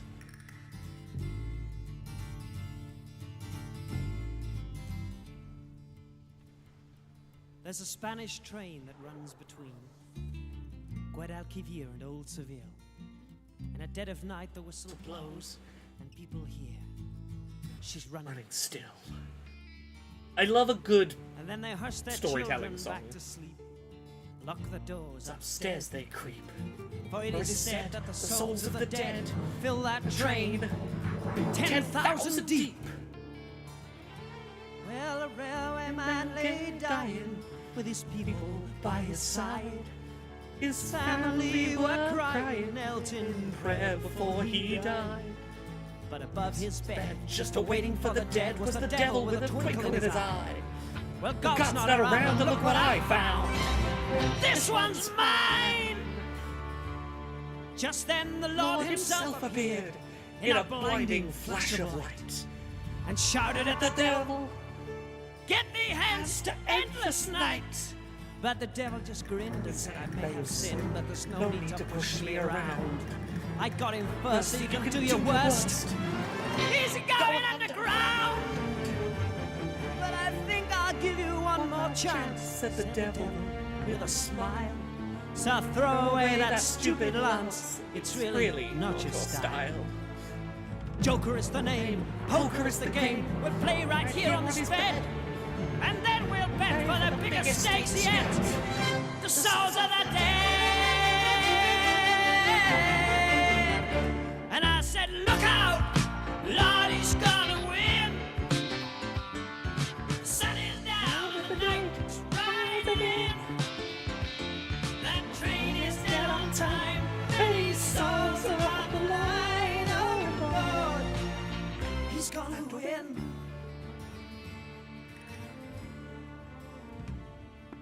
Well, the railway man, he cut the cards, and he dealt him each a hand of 5. And for the Lord he was praying hard, or that train he'd have to drive. Well, the devil, he had 3 aces and a king, and the Lord, he was running for a straight. He had the queen and the knave and 9 or 10 of spades. All he needed was the 8. And then the Lord, he called for one more card, but he drew the diamond 8. And the devil said to the Son of God, I believe you've got it straight. Said, deal me one, for the time has come to see who'll be the king of this place. But as he spoke from beneath his cloak, he slipped another ace. 10,000 souls was the opening bid, soon went up to 59. But the Lord didn't see what the devil did, and he said, that suits me fine. I'll raise you high to 105 and forever put an end to your sins. But the devil let out a mighty shout. My hand wins! And I said, Lord, oh Lord, let it win. The sun is down and the night is riding in. That train is dead on time. Many souls are on the line. Oh Lord, don't let him win.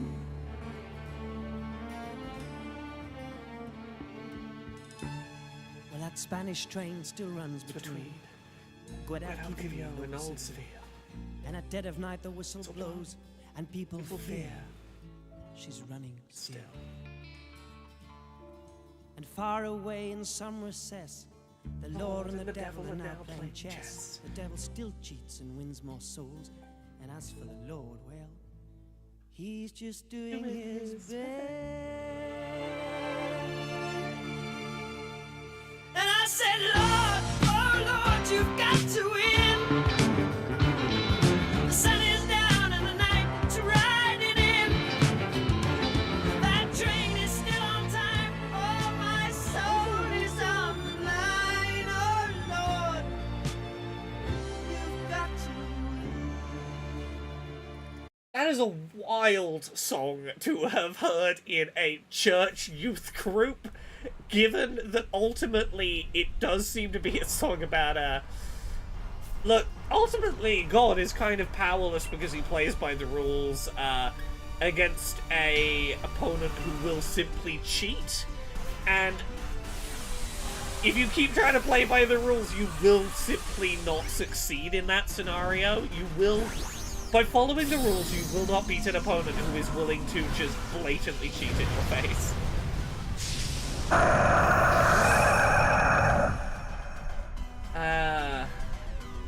God of the Old Testament seems like he respects the hustle. He always does something to let you know he wasn't fooled about you finding a loophole. But he lets the person that found the loophole keep what they got, i.e. Jacob. Old Testament God is an interesting character for sure. Old Testament God is very willing to write off the potential for change in humanity. He's very willing to permanently punish all of humanity for mistakes that the New Testament would have you go, you can ask forgiveness for. Also, I got too into fucking Spanish Train and took the Nido King that I was meant to give to one of my party. I don't think this run's going anywhere.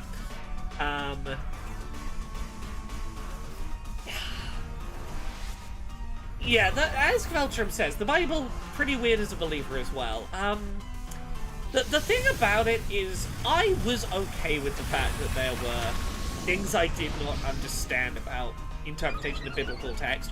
What I needed was someone in the church that was willing to have theological discussions, which too many people in Christianity, for my liking, viewed asking a question about doctrine as questioning doctrine. For those that are Dice Funk listeners, this is what really rubbed me the wrong way about the little angelic elephant character whose name I always fucking forget. Little religious flying elephant that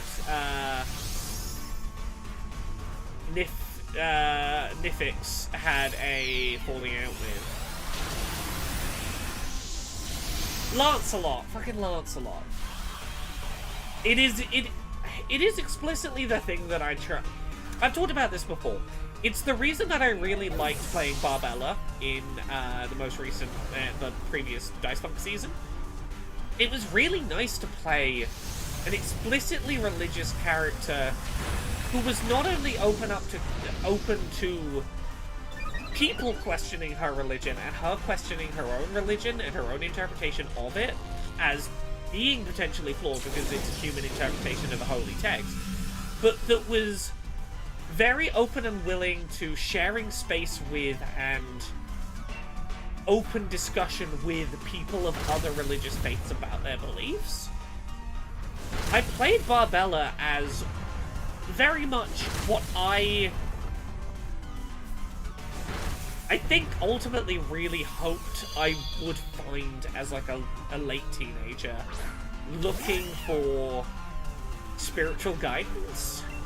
I tried to play Barbella as the kind of religious leader that I wish I had encountered, the kind that was willing to have conversations that don't ignore the fact that we might be wrong about how we read the text, or that there might be value in seeing what other people read in other religious texts and not blinding ourselves to the existence of other monotheistic or otherwise religions that exist out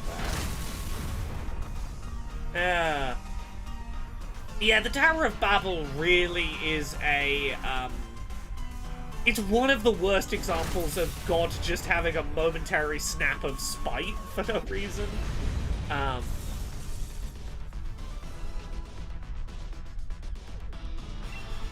Okay, I'm gonna catch this Miltank, give it to one of my team. Ideally, this will replace the Scyther. I don't think there's any world in which I'd be Heatran this run.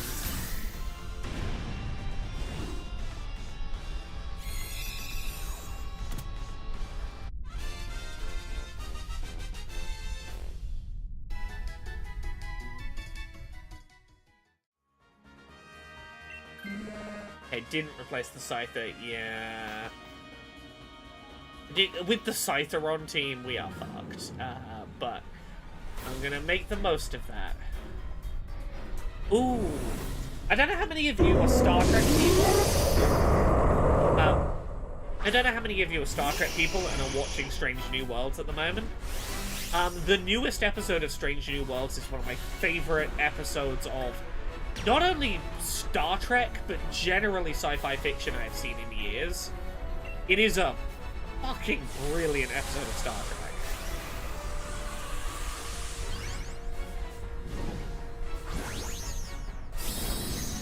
Oh, also things I want to recommend. I got to see a preview screening of the long... I need to turn this down again. Those fucking screams. Yeah, I saw a preview screening of The Long Walk, the story based on a Stephen King novella, or short story. The Long Walk is a damn good film. I want to go see it again when it's in general release. It is one of the best paced films I have ever seen, in terms of maintaining a tension and a pace while building emotional connection.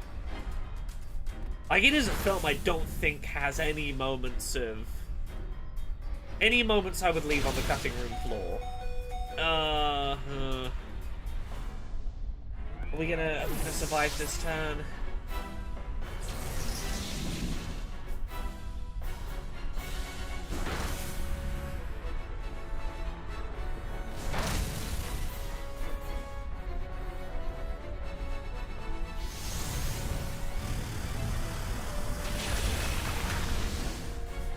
Did not think we were gonna get through here.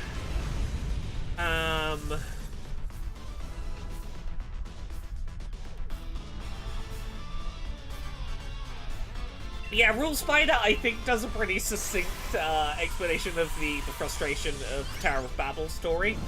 What do you mean your creation was such a good student that they managed to achieve an age of scientific enlightenment so high that they defeated sickness, scarcity, and reached common consensus across cultures, and your reward for that is to go, nah, I'm in charge, stop trying to replace me, and to sow the seeds of discourse amongst them again, destroying their highest engineering achievement. What you did was give the devil everything he needed to get back in control. Okay, no shinies again. Yeah. Okay, we at least made it to the shiny roll for Heatran. We at least got to see if it was a shiny Heatran, which is good. What shinies have I found while attempting to do this shiny hunt? I have found... very quickly. I found a shiny... Drifblim, Nidoqueen, and Articuno? So 3 shinies while in the pursuit of this Heatran.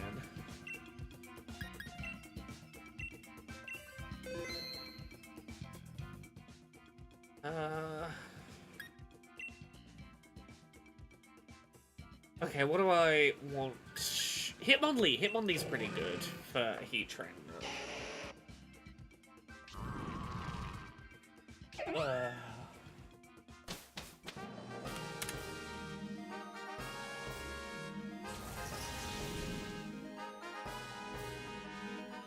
Are there any new... ooh, let's get a Hitmonchan in there as well. Are there any new rumors ahead of the Nintendo Direct on Friday? You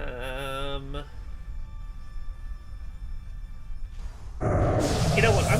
I'm gonna talk about this on the bingo stream for the Nintendo Direct ahead of the stream on Friday, but I'm gonna say this now. My big, like, I think I'm gonna be proven right by this judgment call for the Nintendo Direct on Friday. Marvel Rivals, the hero shooter, shadow dropping on Switch 2. most multiplayer online games at this point are dropping support for PS4. They are releasing exclusively on current gen. There is a PS4 version of Marvel Rivals dropping on Friday, on the same day as the Nintendo Direct. I think the only reason you make a PS4 generation port of Marvel Rivals right now is because you are also working on a Switch 2 port, and it makes sense. If you're making one, you might as well make both, because they are in comparable enough power territory that it makes sense to co-develop. I think we see a shadow drop of Marvel Rivals on Switch 2 on Friday. That's my big, I called it. You gotta give it to me. One, if I get it.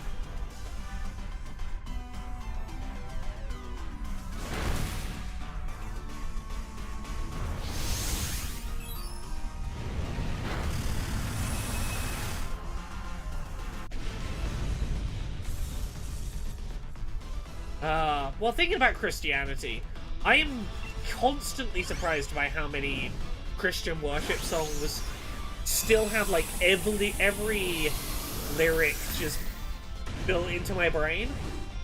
I forget until I'm activated like a sleeper agent how many Christian worship songs I can just rattle off the top of my head. Every now and then, one of them will just find its way in, and I'll be like, "He came from heaven to earth to show the way, from the cross to from the earth to the cross, my debt to pay, from the cross to the grave, from the grave to the sky. Lord, I lift your name on high." Something like that will just tumble out of my head, and I'll be like, there we go. That still takes up prime real estate in my brain.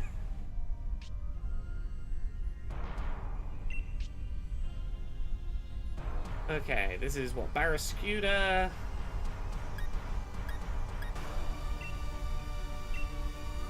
I'm gonna kind of have to rely on the grass type to carry me here. You're gonna... Oh, I really thought you were gonna attack the Charmeleon.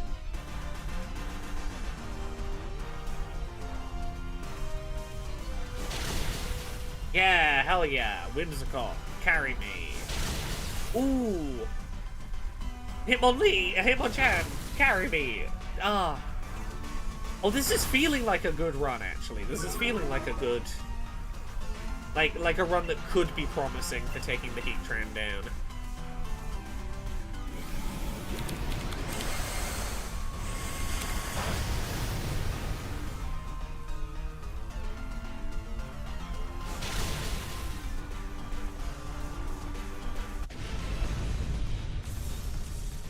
Valstrom says, I tend to go for the older hymns. The CH3 was a far more consistent songbook than Mission Praise was, but I do the same thing. I know the first verse of easily over 100 hymns.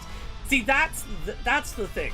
I've got like a real mix of CH3 and Mission Praise. Like, there's bits of both. I was in a church that like was trying to appeal to young people, so we had a mix of stuff that was clearly in there for the old folks and stuff that was clearly in there for like the youth church crowd.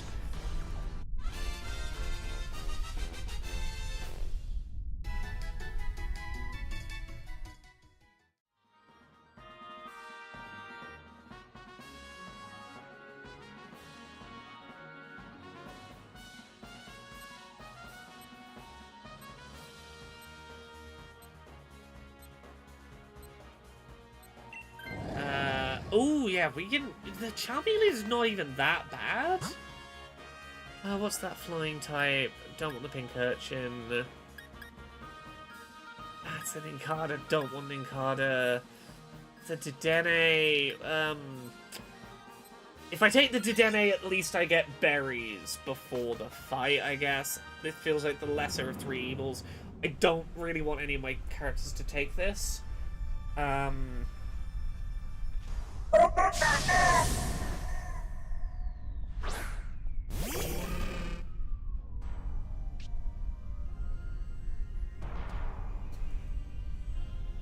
Okay.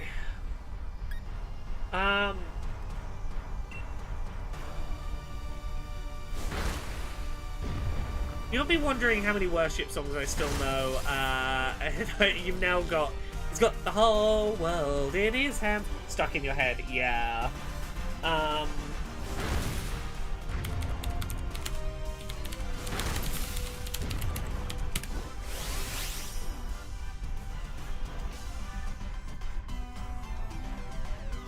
I'm now looking at a list of popular worship songs from the 2000s. What are the worship songs I want to keep in my head? Amazing grace, how deep is all the Satan's hand like me. I once was lost, but now I'm found. Was blind, but now I see.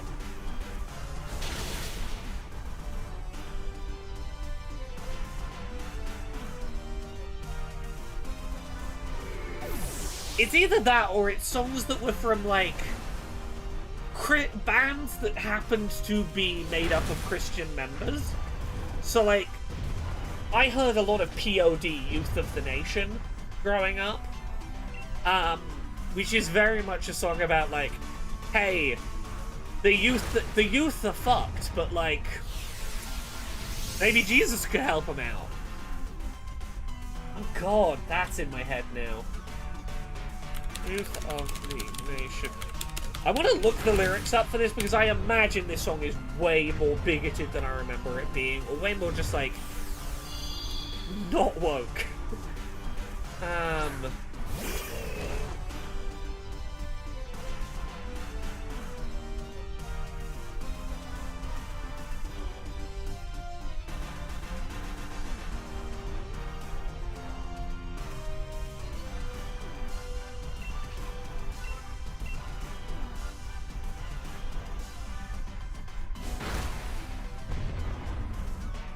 Oh god, yeah, that song is, like, heavy as fuck. It is a song that's like, hey, you know what the youth of today is like here in 2001? Well, here's a verse about a kid getting killed in a school shooting. Here's a verse about a teenage girl getting fucking sexually assaulted after her dad dies. And here is a verse about a kid who just fucking commits suicide in order to be like, fuck you, I'll show all of you. I'll make you pay by killing myself. We are the youth of the nation.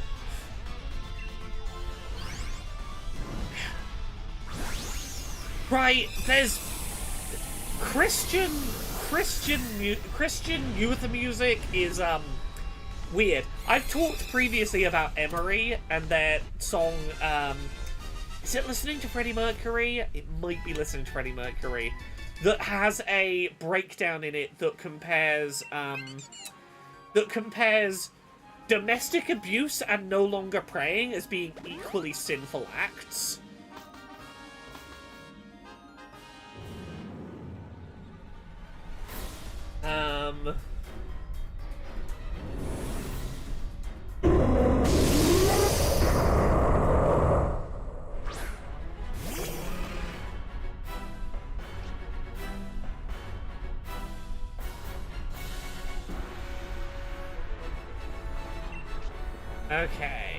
Okay, I only have to get one turn before I Dynamax. Fuck it, we close combat.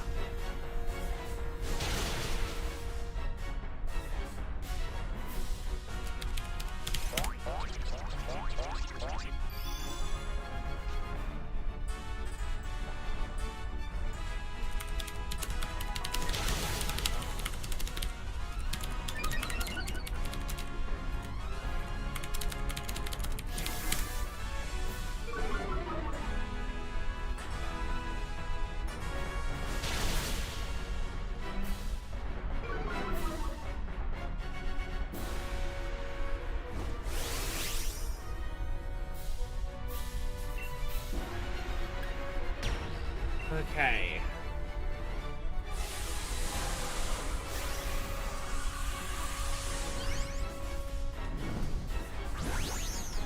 battling. Hell yeah to your mum. Fuck yeah.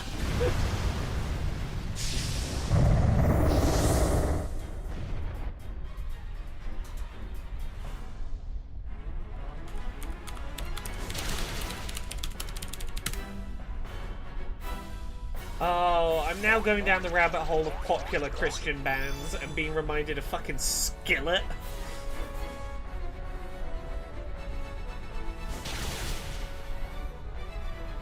Are 21 Pilots Christian? Huh. Okay. Not one I knew. God, if I could have been listening to 21 Pilots. Hey, Daniel Aldridge. It's going. I'm 64 attempts deep into a 1 in 100 shiny roll on Heatran. God, yeah, if youth group could have been telling me, like, oh, go listen to 21 Pilots there, Christian, I'd have had a way better time in my teens if I could have listened to fucking 21 Pilots.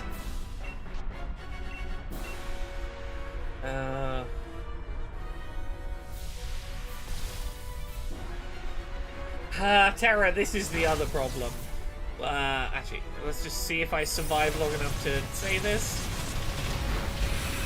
Oh, fuck. I think we're gonna lose the fight. Oh, we were so close. We were so close. My sister, when my sister was 18, one of her Christian friends had a big fight with her mother. She stayed with us for a few weeks while the two of them sorted their issues out. And her friend was shocked because she was taught that non-religious households could not understand morality. And though my family has issues, we try and do what we feel is the moral thing. Yeah, you would be surprised how many Christians believe that it is impossible to have morality without God in your life. You would be surprised how many Christians have the view of non-religious, or even in many cases non-Christian people, of, well, if you don't believe there's a God, then why wouldn't you just, like, go out and murder the next person that you don't like? If you don't believe that God's going to punish you for eternity for it, to which the answer is obviously, because I wouldn't want to be murdered by someone, I shouldn't do that to other people. I shouldn't go murder a person because inherently I think it is wrong to just go and murder a person. I don't need the threat of eternal damnation to have a moral opinion on murder. But, you know, that rattles them. They're like, yeah, but if you don't think God's gonna punish you for eternity, why be decent? Which is, baffling and terrifying. I'm gonna take on Dino for now. None of these are great choices.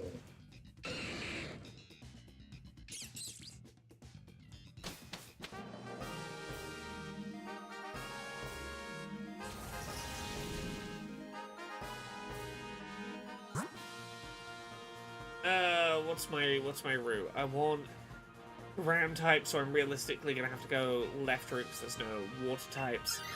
I don't know what I'm getting into with this normal type, but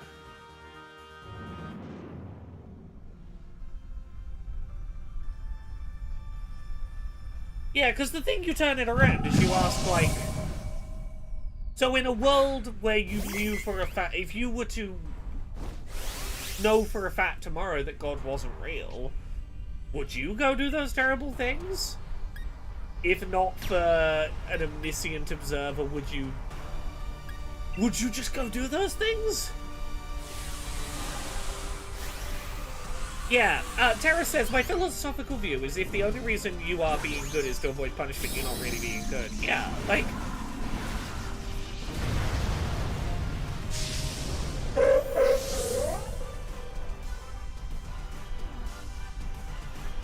a child who doesn't steal a cookie from the cookie jar because they know mom's watching, but the second mum leaves the room, would steal that cookie if they knew they could get away with it. They don't have an inherent sense of that's the wrong thing to do. They have a fear of observation. And to a degree, if you believe in an omnipresent God, you are essentially being watched by the Panopticon. You are constantly being observed. And if that's the only thing stopping you doing terrible things, that is pressing.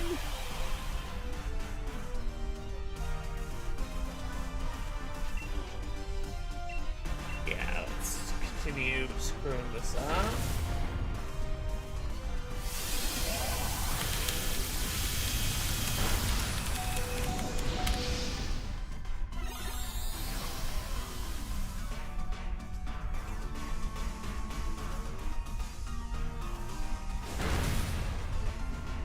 I hate Elf on a Shelf.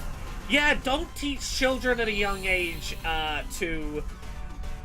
Don't bring the fucking surveillance state into the home. Don't get children used to the... One of the problems I have with the idea of Father Christmas knows when you are sleeping, knows when you're awake. Don't make children acclimatized to the idea of constant surveillance. I am a big believer that children should be raised with the idea of there are spaces where you do genuinely have privacy, and that is something that is okay. You should expect the right. You should have the right to have space away from observation in life. Don't get used to the idea of, oh, it's okay to be eternally surveilled. That's a thing I just have to be okay with because it's okay, because it's to prevent people doing bad things.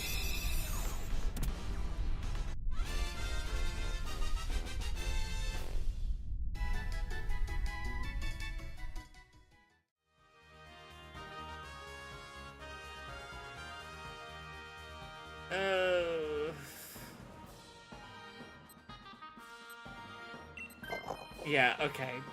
That's fine. Seriously, when I went for my teaching degree, we had a class on models of how people develop morality. You're kind of supposed to move past the do the right thing because you're observed / might face consequence of bad actions before you're a teenager, in theory anyway. Yeah. Anyway, we're doing another round of Laura is going to introduce you to music that is vaguely adjacent to Christianity. I am going to subject you to POD's Youth of the Nation. Forgive me, this is what passed for Christian music, Christian popular music in 2001. I was 10 when I was fucking listening to this. Welcome.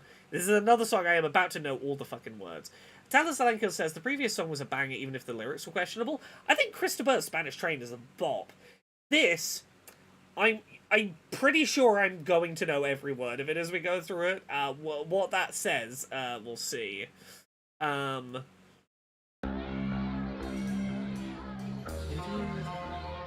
It's got an interesting, like, soundscape to it for sure. I love the drum line.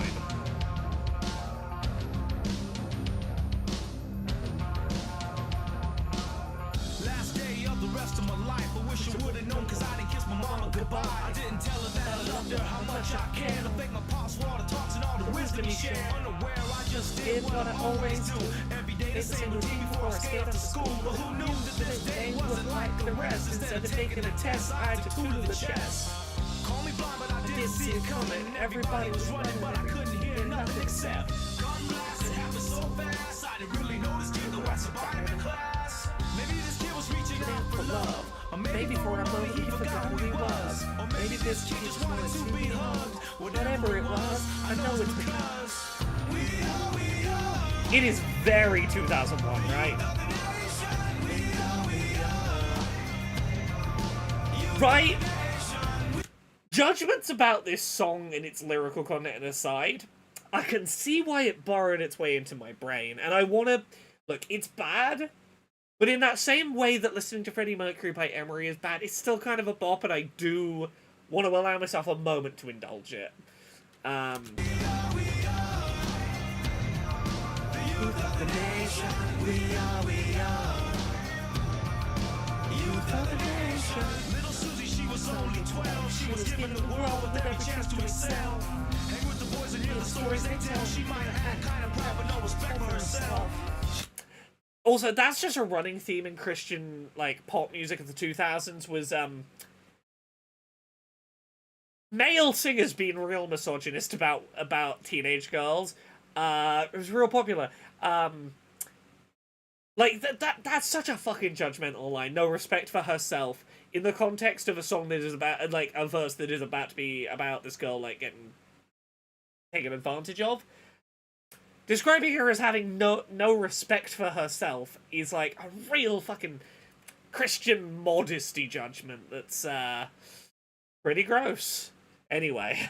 Finds love in all the wrong places. The same situation, just different faces. Changed up her pace since her daddy left her. Too bad he never told her she deserved much better. Johnny boy always played the fool. He broke all the rules so you would think he was cool. He was never really one of the guys. No matter how many tried, the thought of suicide. It's kind of hard when you ain't got no friends. He put his life to an end. They might remember him then. You cross the line and there's no turning back. Told the world how he felt with the sound of a cat. We are the youth of the nation. We are the youth of the nation. We are the youth of the nation. We are the youth of the nation. As Nathalie says, there's no hate like Christian love. Yeah, sometimes.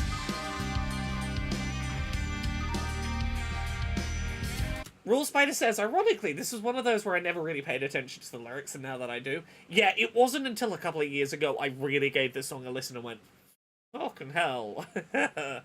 I was like 10, 11 and being like, recommended this in Sunday school as like, yeah, you want to listen to some like, yeah, you know, music, the kind of music your peers are listening to? Well, here's a Christian band for you. I fucking hate that it's got such a catchy beat, though. Sometimes you gotta go down these rabbit holes. Who's to blame for the life the tragedies claim? No matter what you say, it don't take away the pain that I feel inside. I'm tired of all the lies. Don't nobody know why. It's the blind leading the blind. Guess that's the way that the story goes. Will it ever make sense? Somebody's gotta know. There's gotta be more to life than this. There's gotta be more to everything I thought exists. And that's where you can hear the Christianity starting to creep in. There's got to be more to life than this. Will this ever end? Somebody's got to know. You get those little subtle allusions to a higher power, you know, there's got to be a guiding hand and an answer. We can't escape this situation ourselves. That is like the background theme of a lot of, like, we want this to slip under the radar-ish Christian music. And I do remember this. The fucking choir kick in. The youth of the nation. The youth of the nation. The youth of the nation. The youth of the nation.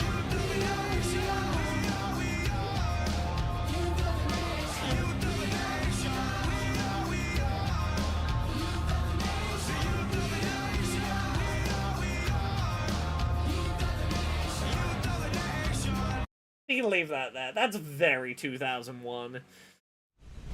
Welcome to Laura Gives You a Tour of what she was listening to in, like, the very early 2000s. This was, like, 2 years before my brother smuggled me a Linkin Park album and fucking blew my mind open.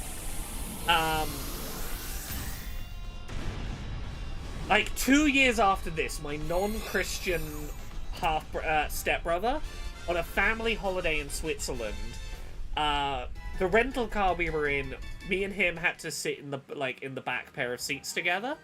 I'm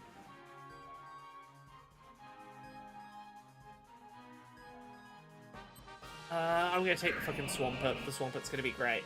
And we listened to, which Linkin Park album was it? I need to check the name. It's the one that has the track on it that goes, the sun don't give the light to the moon, assuming the moon's gonna orbit one. Makes me think of how you act with me, you do favors then rapidly, you just turn around and stop asking me for is that you want back from me, sick of the hunger, sick of the acting like how you did, place to a place on my head? What Linkin Park album is a place on my head on? Linkin Park, a place for my head. Hybrid Theory. So Hybrid Theory came out in 2000, but it would have been like 2003 that my brother let me take one of his headphones from the Discman he had in the back of the car, and listen to just like 90 and listen to Hybrid Theory with him, and I obsessively memorized the lyrics to A Place for My Head. My brother was not meant to be listening to that, let alone sharing it with me.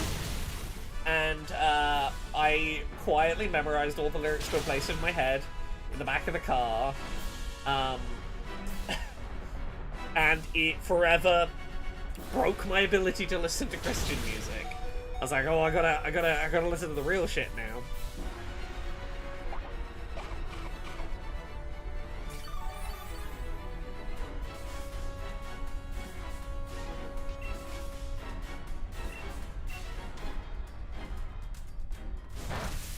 Don't give the light to the...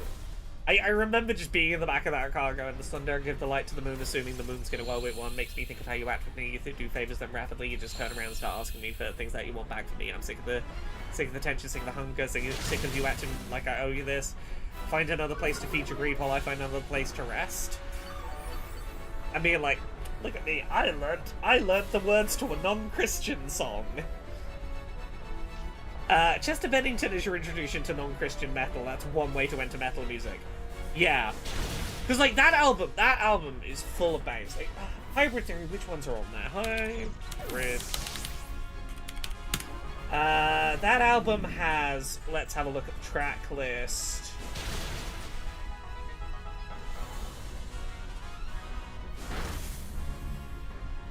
One Step Closer, Crawling, In the End, A Place for My Head. Ooh, there is a handful of real all-time great Linkin Park tracks on that album.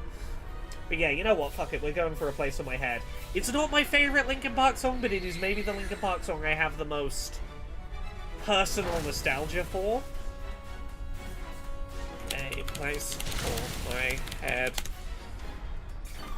Because I'm gonna put this on, and what you need to put yourself in the headspace of. Hybrid Theory is one of the best albums ever made. I would say it's not. There are tracks on it that are not my favorite Linkin Park tracks, but as a start to finish album, it is an incredible album.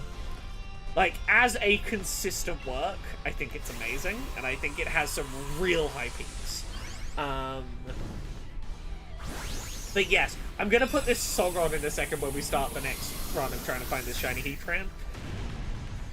When we do, I want you all to listen to it with the ears of, all you've heard is shit like POD, Youth of the Nation.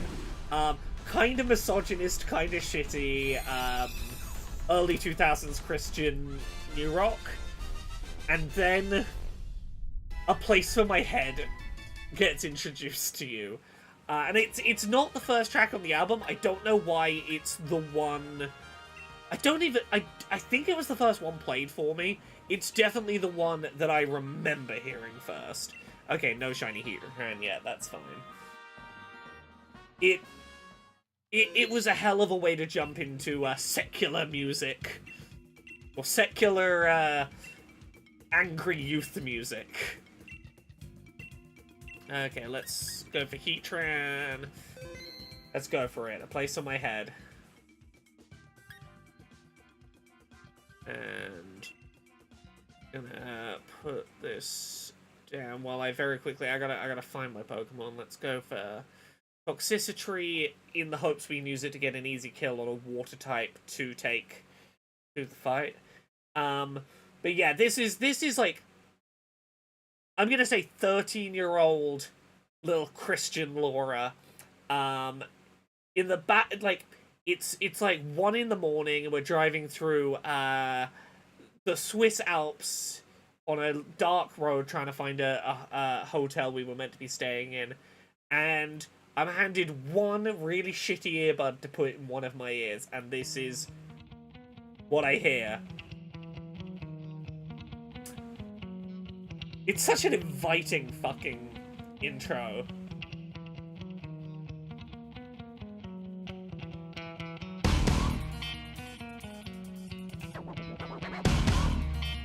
It builds the tension so well.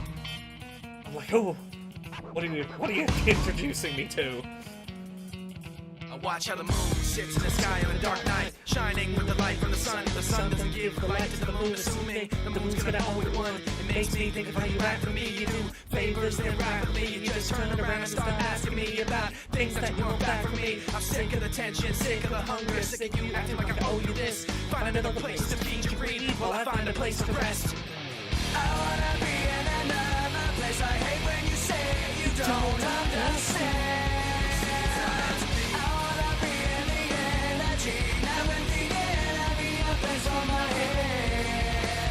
Maybe someday I'll be just like you and step on people like you do and run away all the people I thought I knew. I remember back then who you were. You used to be calm, used to be strong, used to be generous, but you should have known that you wear out your welcome, and now you see how quiet it is all alone. I'm so sick of the tension, sick of the hunger, sick of you acting like I owe you this. Find another place to feed your greed while I find a place to rest. I'm so sick of the tension, sick of the hunger, sick of you acting like I owe you this. Find another place to feed your greed while I find a place to rest. I'm gonna pause it, I know, right before the drop, just to say, I think this is Mike Shinoda's peak. You know, there are other tracks you could maybe argue for. I think in terms of... Yeah, Raw Spider says Mike Shinoda's compositional chops in this song are in full swing. Compositionally, delivery, the pacing, this is what I think of when I think of Mike Shinoda. And, like, look, I think you can make very good arguments for other tracks. I think, like, even if you look at, what is the one that was used to introduce Emily Armstrong? I forget what the track name was on the top of my head now. I'm blanking, and that's annoying me. It's wonderful getting to hear tracks where Mike Shinoda gets a chance to sing, for example. But when I think of, like, peak Mike Shinoda, I think of this. I think of him dancing around lyricism in the way that he does here. And again, that's not to downplay his career. I want to be clear. I think he has a really solid track record across their discography. But this track it's the track I think of when I think about Mike Shinoda. And again, maybe that's because of the place it holds for me in personal significance. Maybe it's, you know, there's a lot of reasons it could be. But in my head, this is Rapfly Mike Shinoda at its core.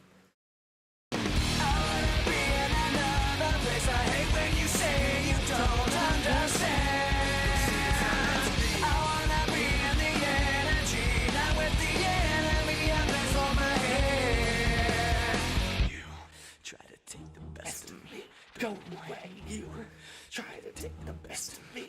Go away, you try to take the best of me. Go away, you try to take the best of me.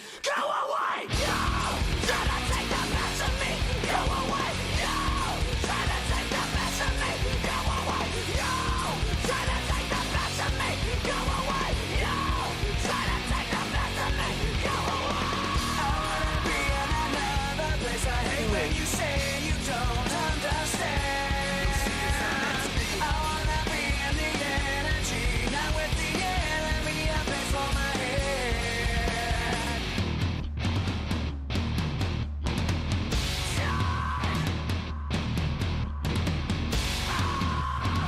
Because this is the other thing that sticks in my head about hearing this song for the first time, is it's got that real, like, mysterious build.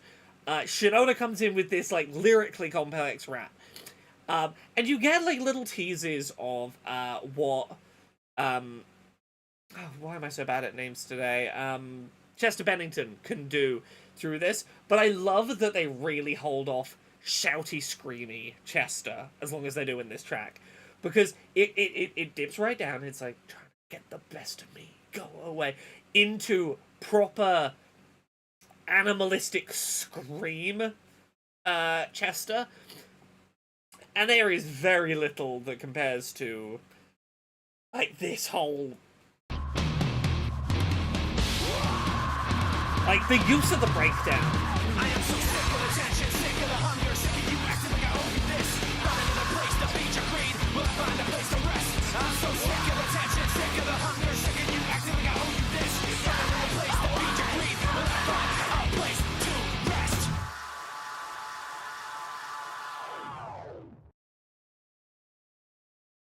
Oh, I'm going into the Heatran fight with at least 2 grass types. This is going to be bad. But yeah, God, it's such a good track for, like, giving you a very broad look at what Linkin Park is gonna do to you.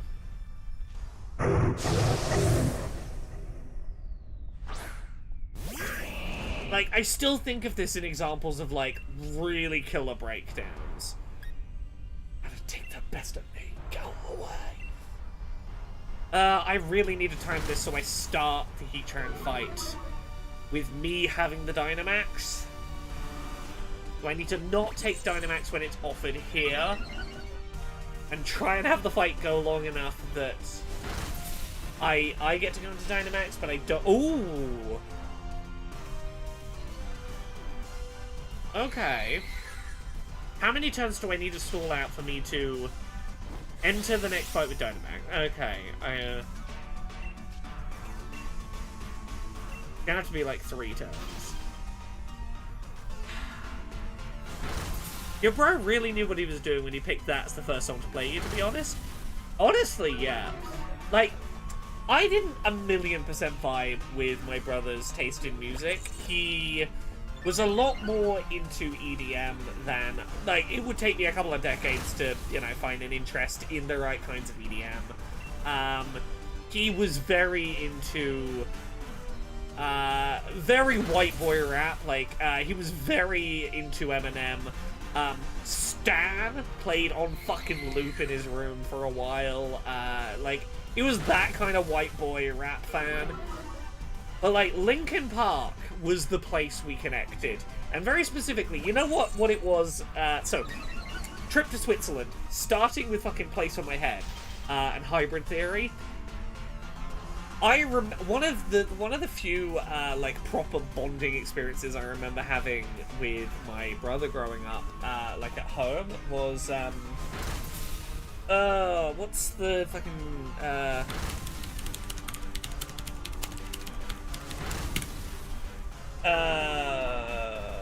my brain is doing so badly today. Oh, Collision Course. Yeah, was sitting in my older brother's bedroom, and we listened to Collision Course together, which, like, for anyone who doesn't know, Collision Course is a mashup EP between Linkin Park and Jay-Z. Absolutely fucking incredible. One of the best genre blends of rap and metal that I've seen done.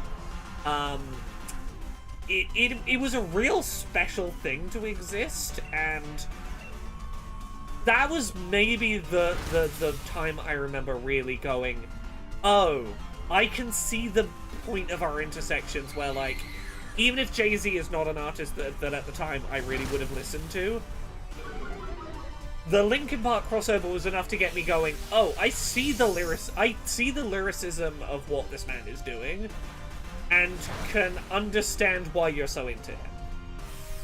Eka says, I think we might have the same brother. Is this yet more of us having the same fucking backstory?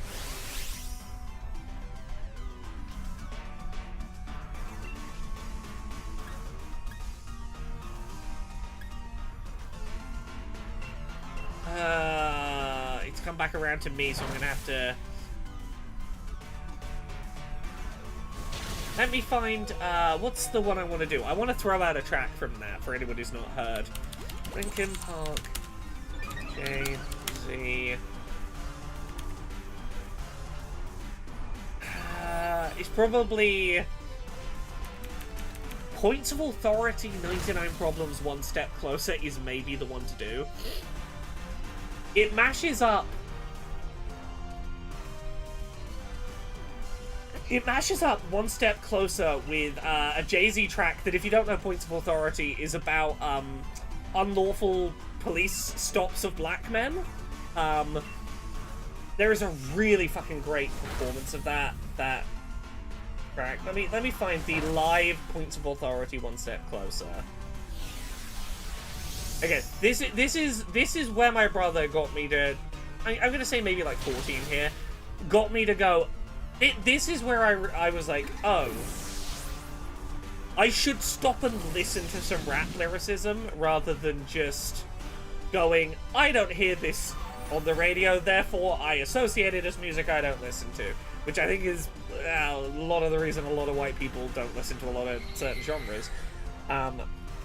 It shouldn't take being mashed up with Linkin Park to get me to listen to a wider variety of music genres, but it got me there, you know. Numb Encore is good. I have a real soft spot for...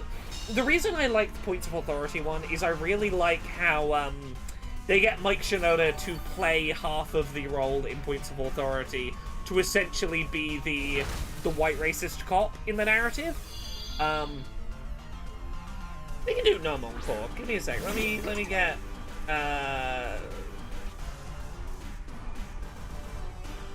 No, fuck it. I'm sticking with my instinct. I'm going Points of Authority. Let me turn this down. Introduce it for any of you that haven't come across this.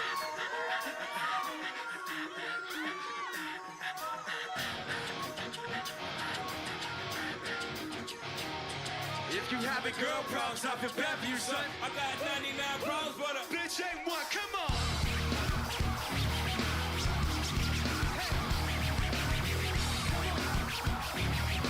Hey, follow me on this one.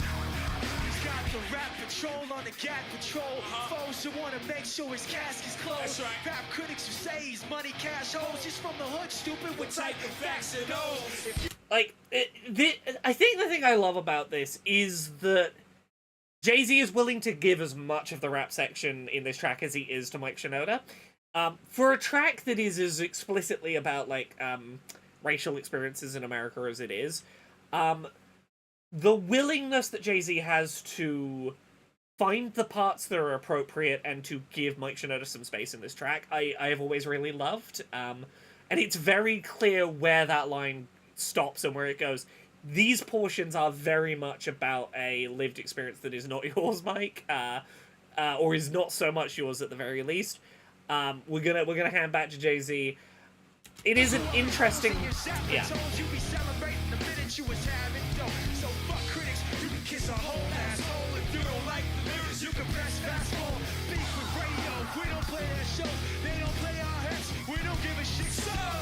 All these bags trying to use our ass, so advertisers give them more cash for ads. Fuck us. I don't know what they take us as, or understand the intelligence that Jay-Z has. We from rags to riches, we ain't done. We got 99 problems and a bitch ain't one. Hit me.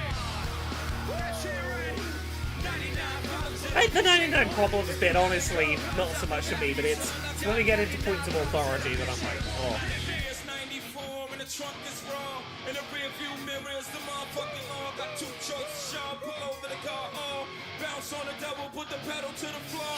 And I ain't trying to see how we chase with Jake. Cause I got a few dollars, I can fight the case. So I pull over to the side of the road. I heard, son, you know what I'm stopping you for. Cause I'm young and I'm black and my hair's real long. Do I look like a mind reader, sir? I don't know.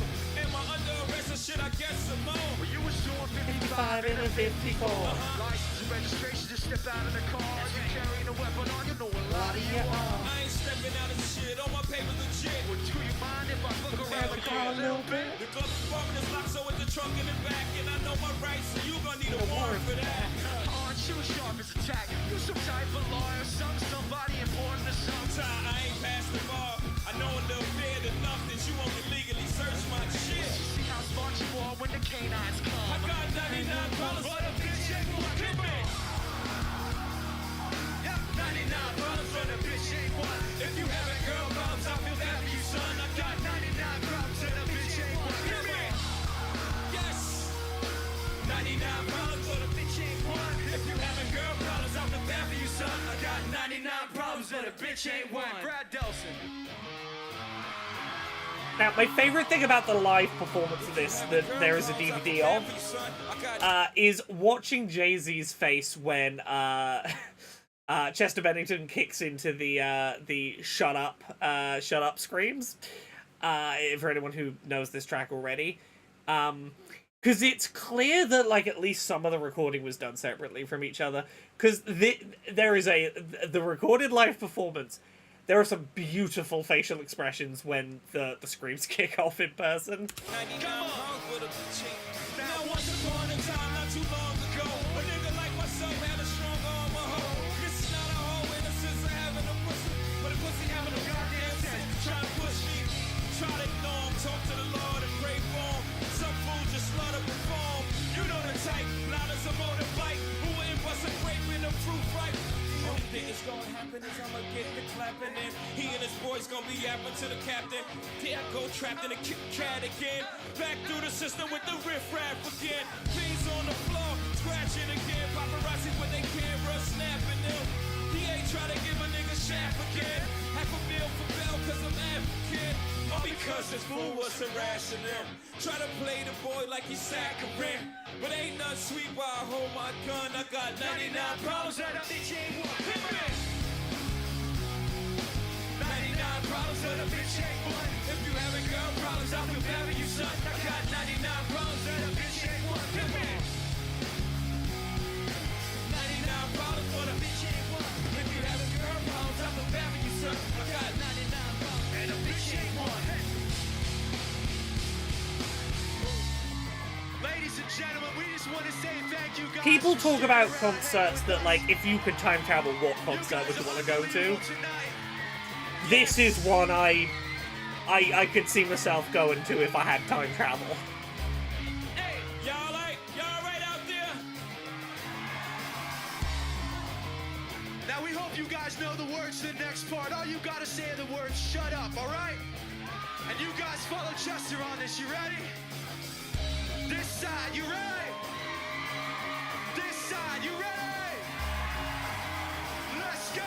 One, shut up, when I'm talking to you. Come on. Shut up. Come on. Yes, yes. Shut up. Yeah. Shut up. Shut up when I'm talking to you. Shut up. That's what I'm saying. Shut up. Come on. Yes, shut up. Shut up. Break everything you say to me. Got 99 problems and a bitch ain't one. Hit me. I need a little room to breathe. 99 problems and a bitch ain't one. Hit me. Everything you say to me. 99 problems and a bitch ain't one. Hit me. I need a little room to breathe. Got 99 problems and I'm about to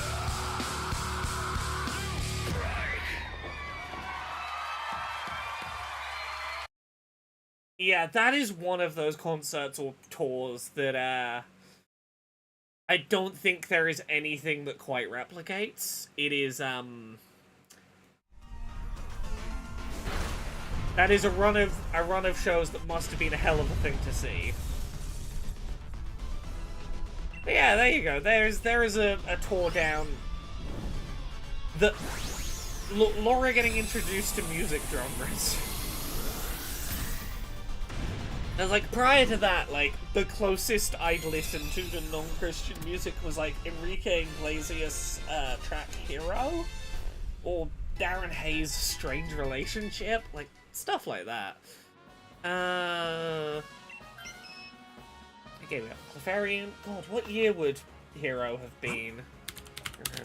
Enrique Iglesias. Let's try and get another... I guess another watertight in. 2001! Again, 2001! Real fucking year for me developing music taste. 2001 was the first year I bought a single. And again, it was the CD single of Enrique Iglesias' Hero. Superpower...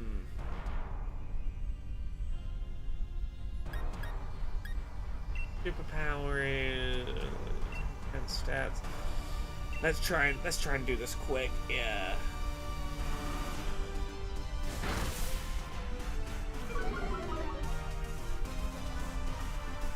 Okay, one last one. God, I'm really going down the 2001 rabbit hole.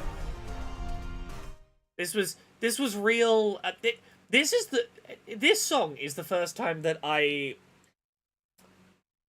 was never really the kind of girl growing up that was like, would swoon over like male singers romantically. I was never like that interested in men. This man might have been this might have been the first man I found attractive, and had a bit of just a little bit of a crush on. It's specifically because of this one fucking song. Let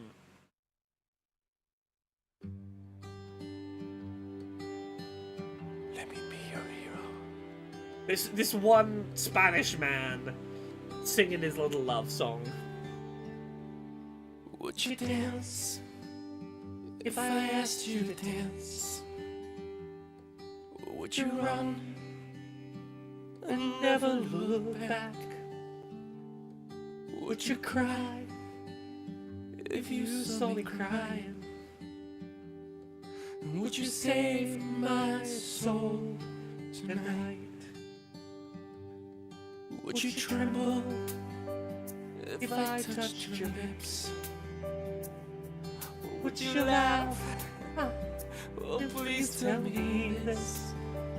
Now would you die for the one you love? Hold me in your arms tonight. I can be I was a real sucker for this. I can kiss away the pain. I will stand by you forever. You can take my breath away.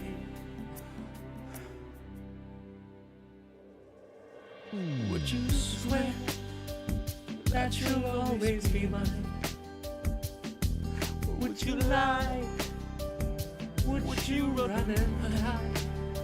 Am I in too deep? Have I lost my mind? Yeah, Enrique Iglesias. I don't know what it was about this one man. And look, here's the thing, Rule Spider. As someone who is, like, reluctantly attracted to men as an adult, this is not... There are a handful of men that I will make exceptions and be attracted to. Usually they're not this. They're not usually, like, almost shaven head, traditional masculine, absy looking man. But I don't know what it was about this one. He got me. I can be your hero, baby. I can kiss away the pain. Oh yeah, very. To be clear, very eggy. This is 2001. This is a good, like, 7-8 years before I came out. But, like, even at this point, if I thought about this love song, I was thinking about, you know, I wasn't being Enrique Iglesias in this scenario. I was being the beautiful woman he's rolling around in the bed of money with, you know. I didn't know what that meant. It would take me many years to unpack why I was on that side of that relationship in my head, you know. But I was 10. I think I can be forgiven for not having unpacked that yet. Stand by you forever. You can take my breath away.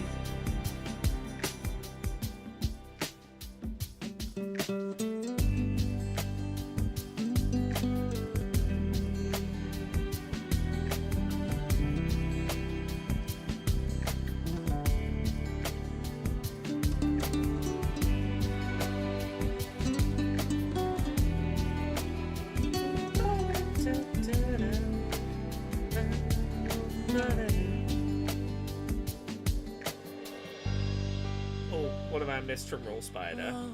I just wanna hold you. I just wanna hold you. Oh yeah, I'm in too deep. Have I lost my mind? Well, I don't care. Sorry, I need to stop and read this from Rule Spider. I know it's about to kick into the big crescendo. Maybe you just sensed how good of a bean he was from far. Enrique is a man that willingly decided to be the face of a brand of condoms for tinier endowed men than usual. Everything I've heard about Enrique Iglesias over the years does sound like he's a very, very sweet man. I apparently had alright taste in men. Yeah, Tara says, I can see you having the image in your mind at the time and going, well, I'm not going to examine that too closely. 1,000%. 1,000%. You're here tonight. I can be your hero, baby. I can kiss away the pain. Oh, yeah. I will stand by you forever. You can take my breath away.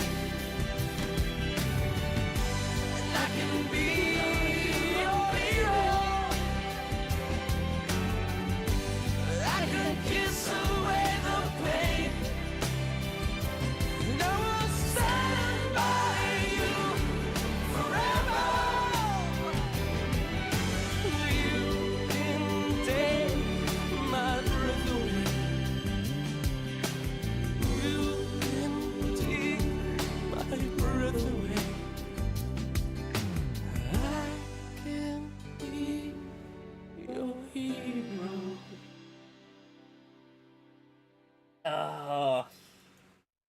Kveldstrom says, every teenage girl found at least one of the teenage girl safe icons attractive, and Iglesias was clearly better than most of them. Yeah. Yeah. This was like my one. Like, I, as an egg, was never gonna, like, have a Enrique Iglesias poster up on the wall, but, like, if I'd been a cis girl, I think I probably would have gone and found an Enrique Iglesias poster to put up on my wall.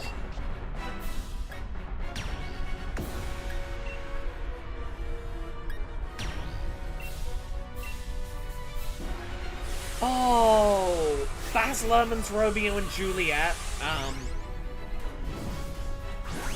Leonardo DiCaprio is not good. I do kind of see it with specifically Baz Luhrmann, Romeo and Juliet, Leo. Yeah,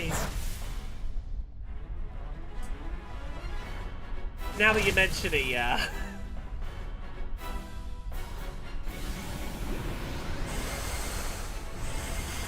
I still think that is the best the best adaptation of Romeo and Juliet that's ever been done.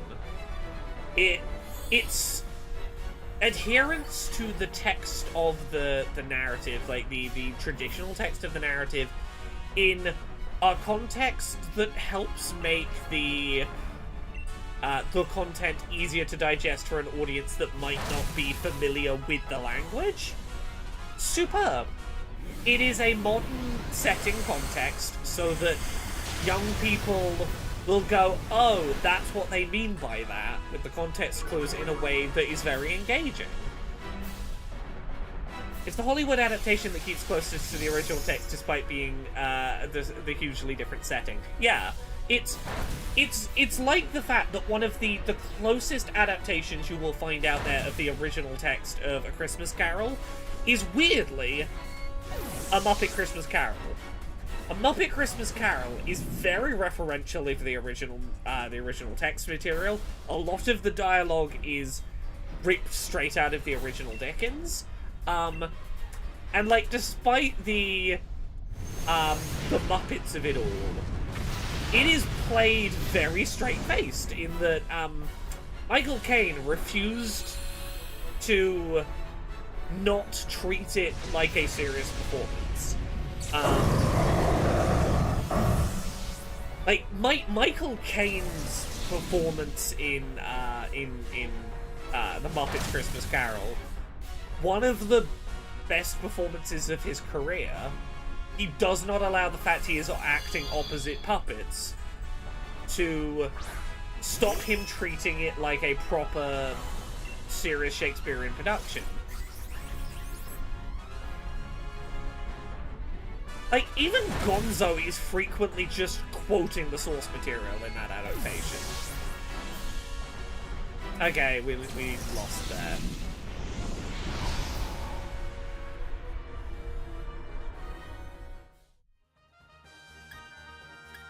We did not see a single shiny tonight. Like, I'm not surprised we didn't get the shiny Heatran tonight. We didn't see a single shiny on stream. In nearly 3 hours of streaming, not a single shiny was seen. Well, that's shiny hunting for you sometimes. I'm gonna go head to bed. Let me just double check.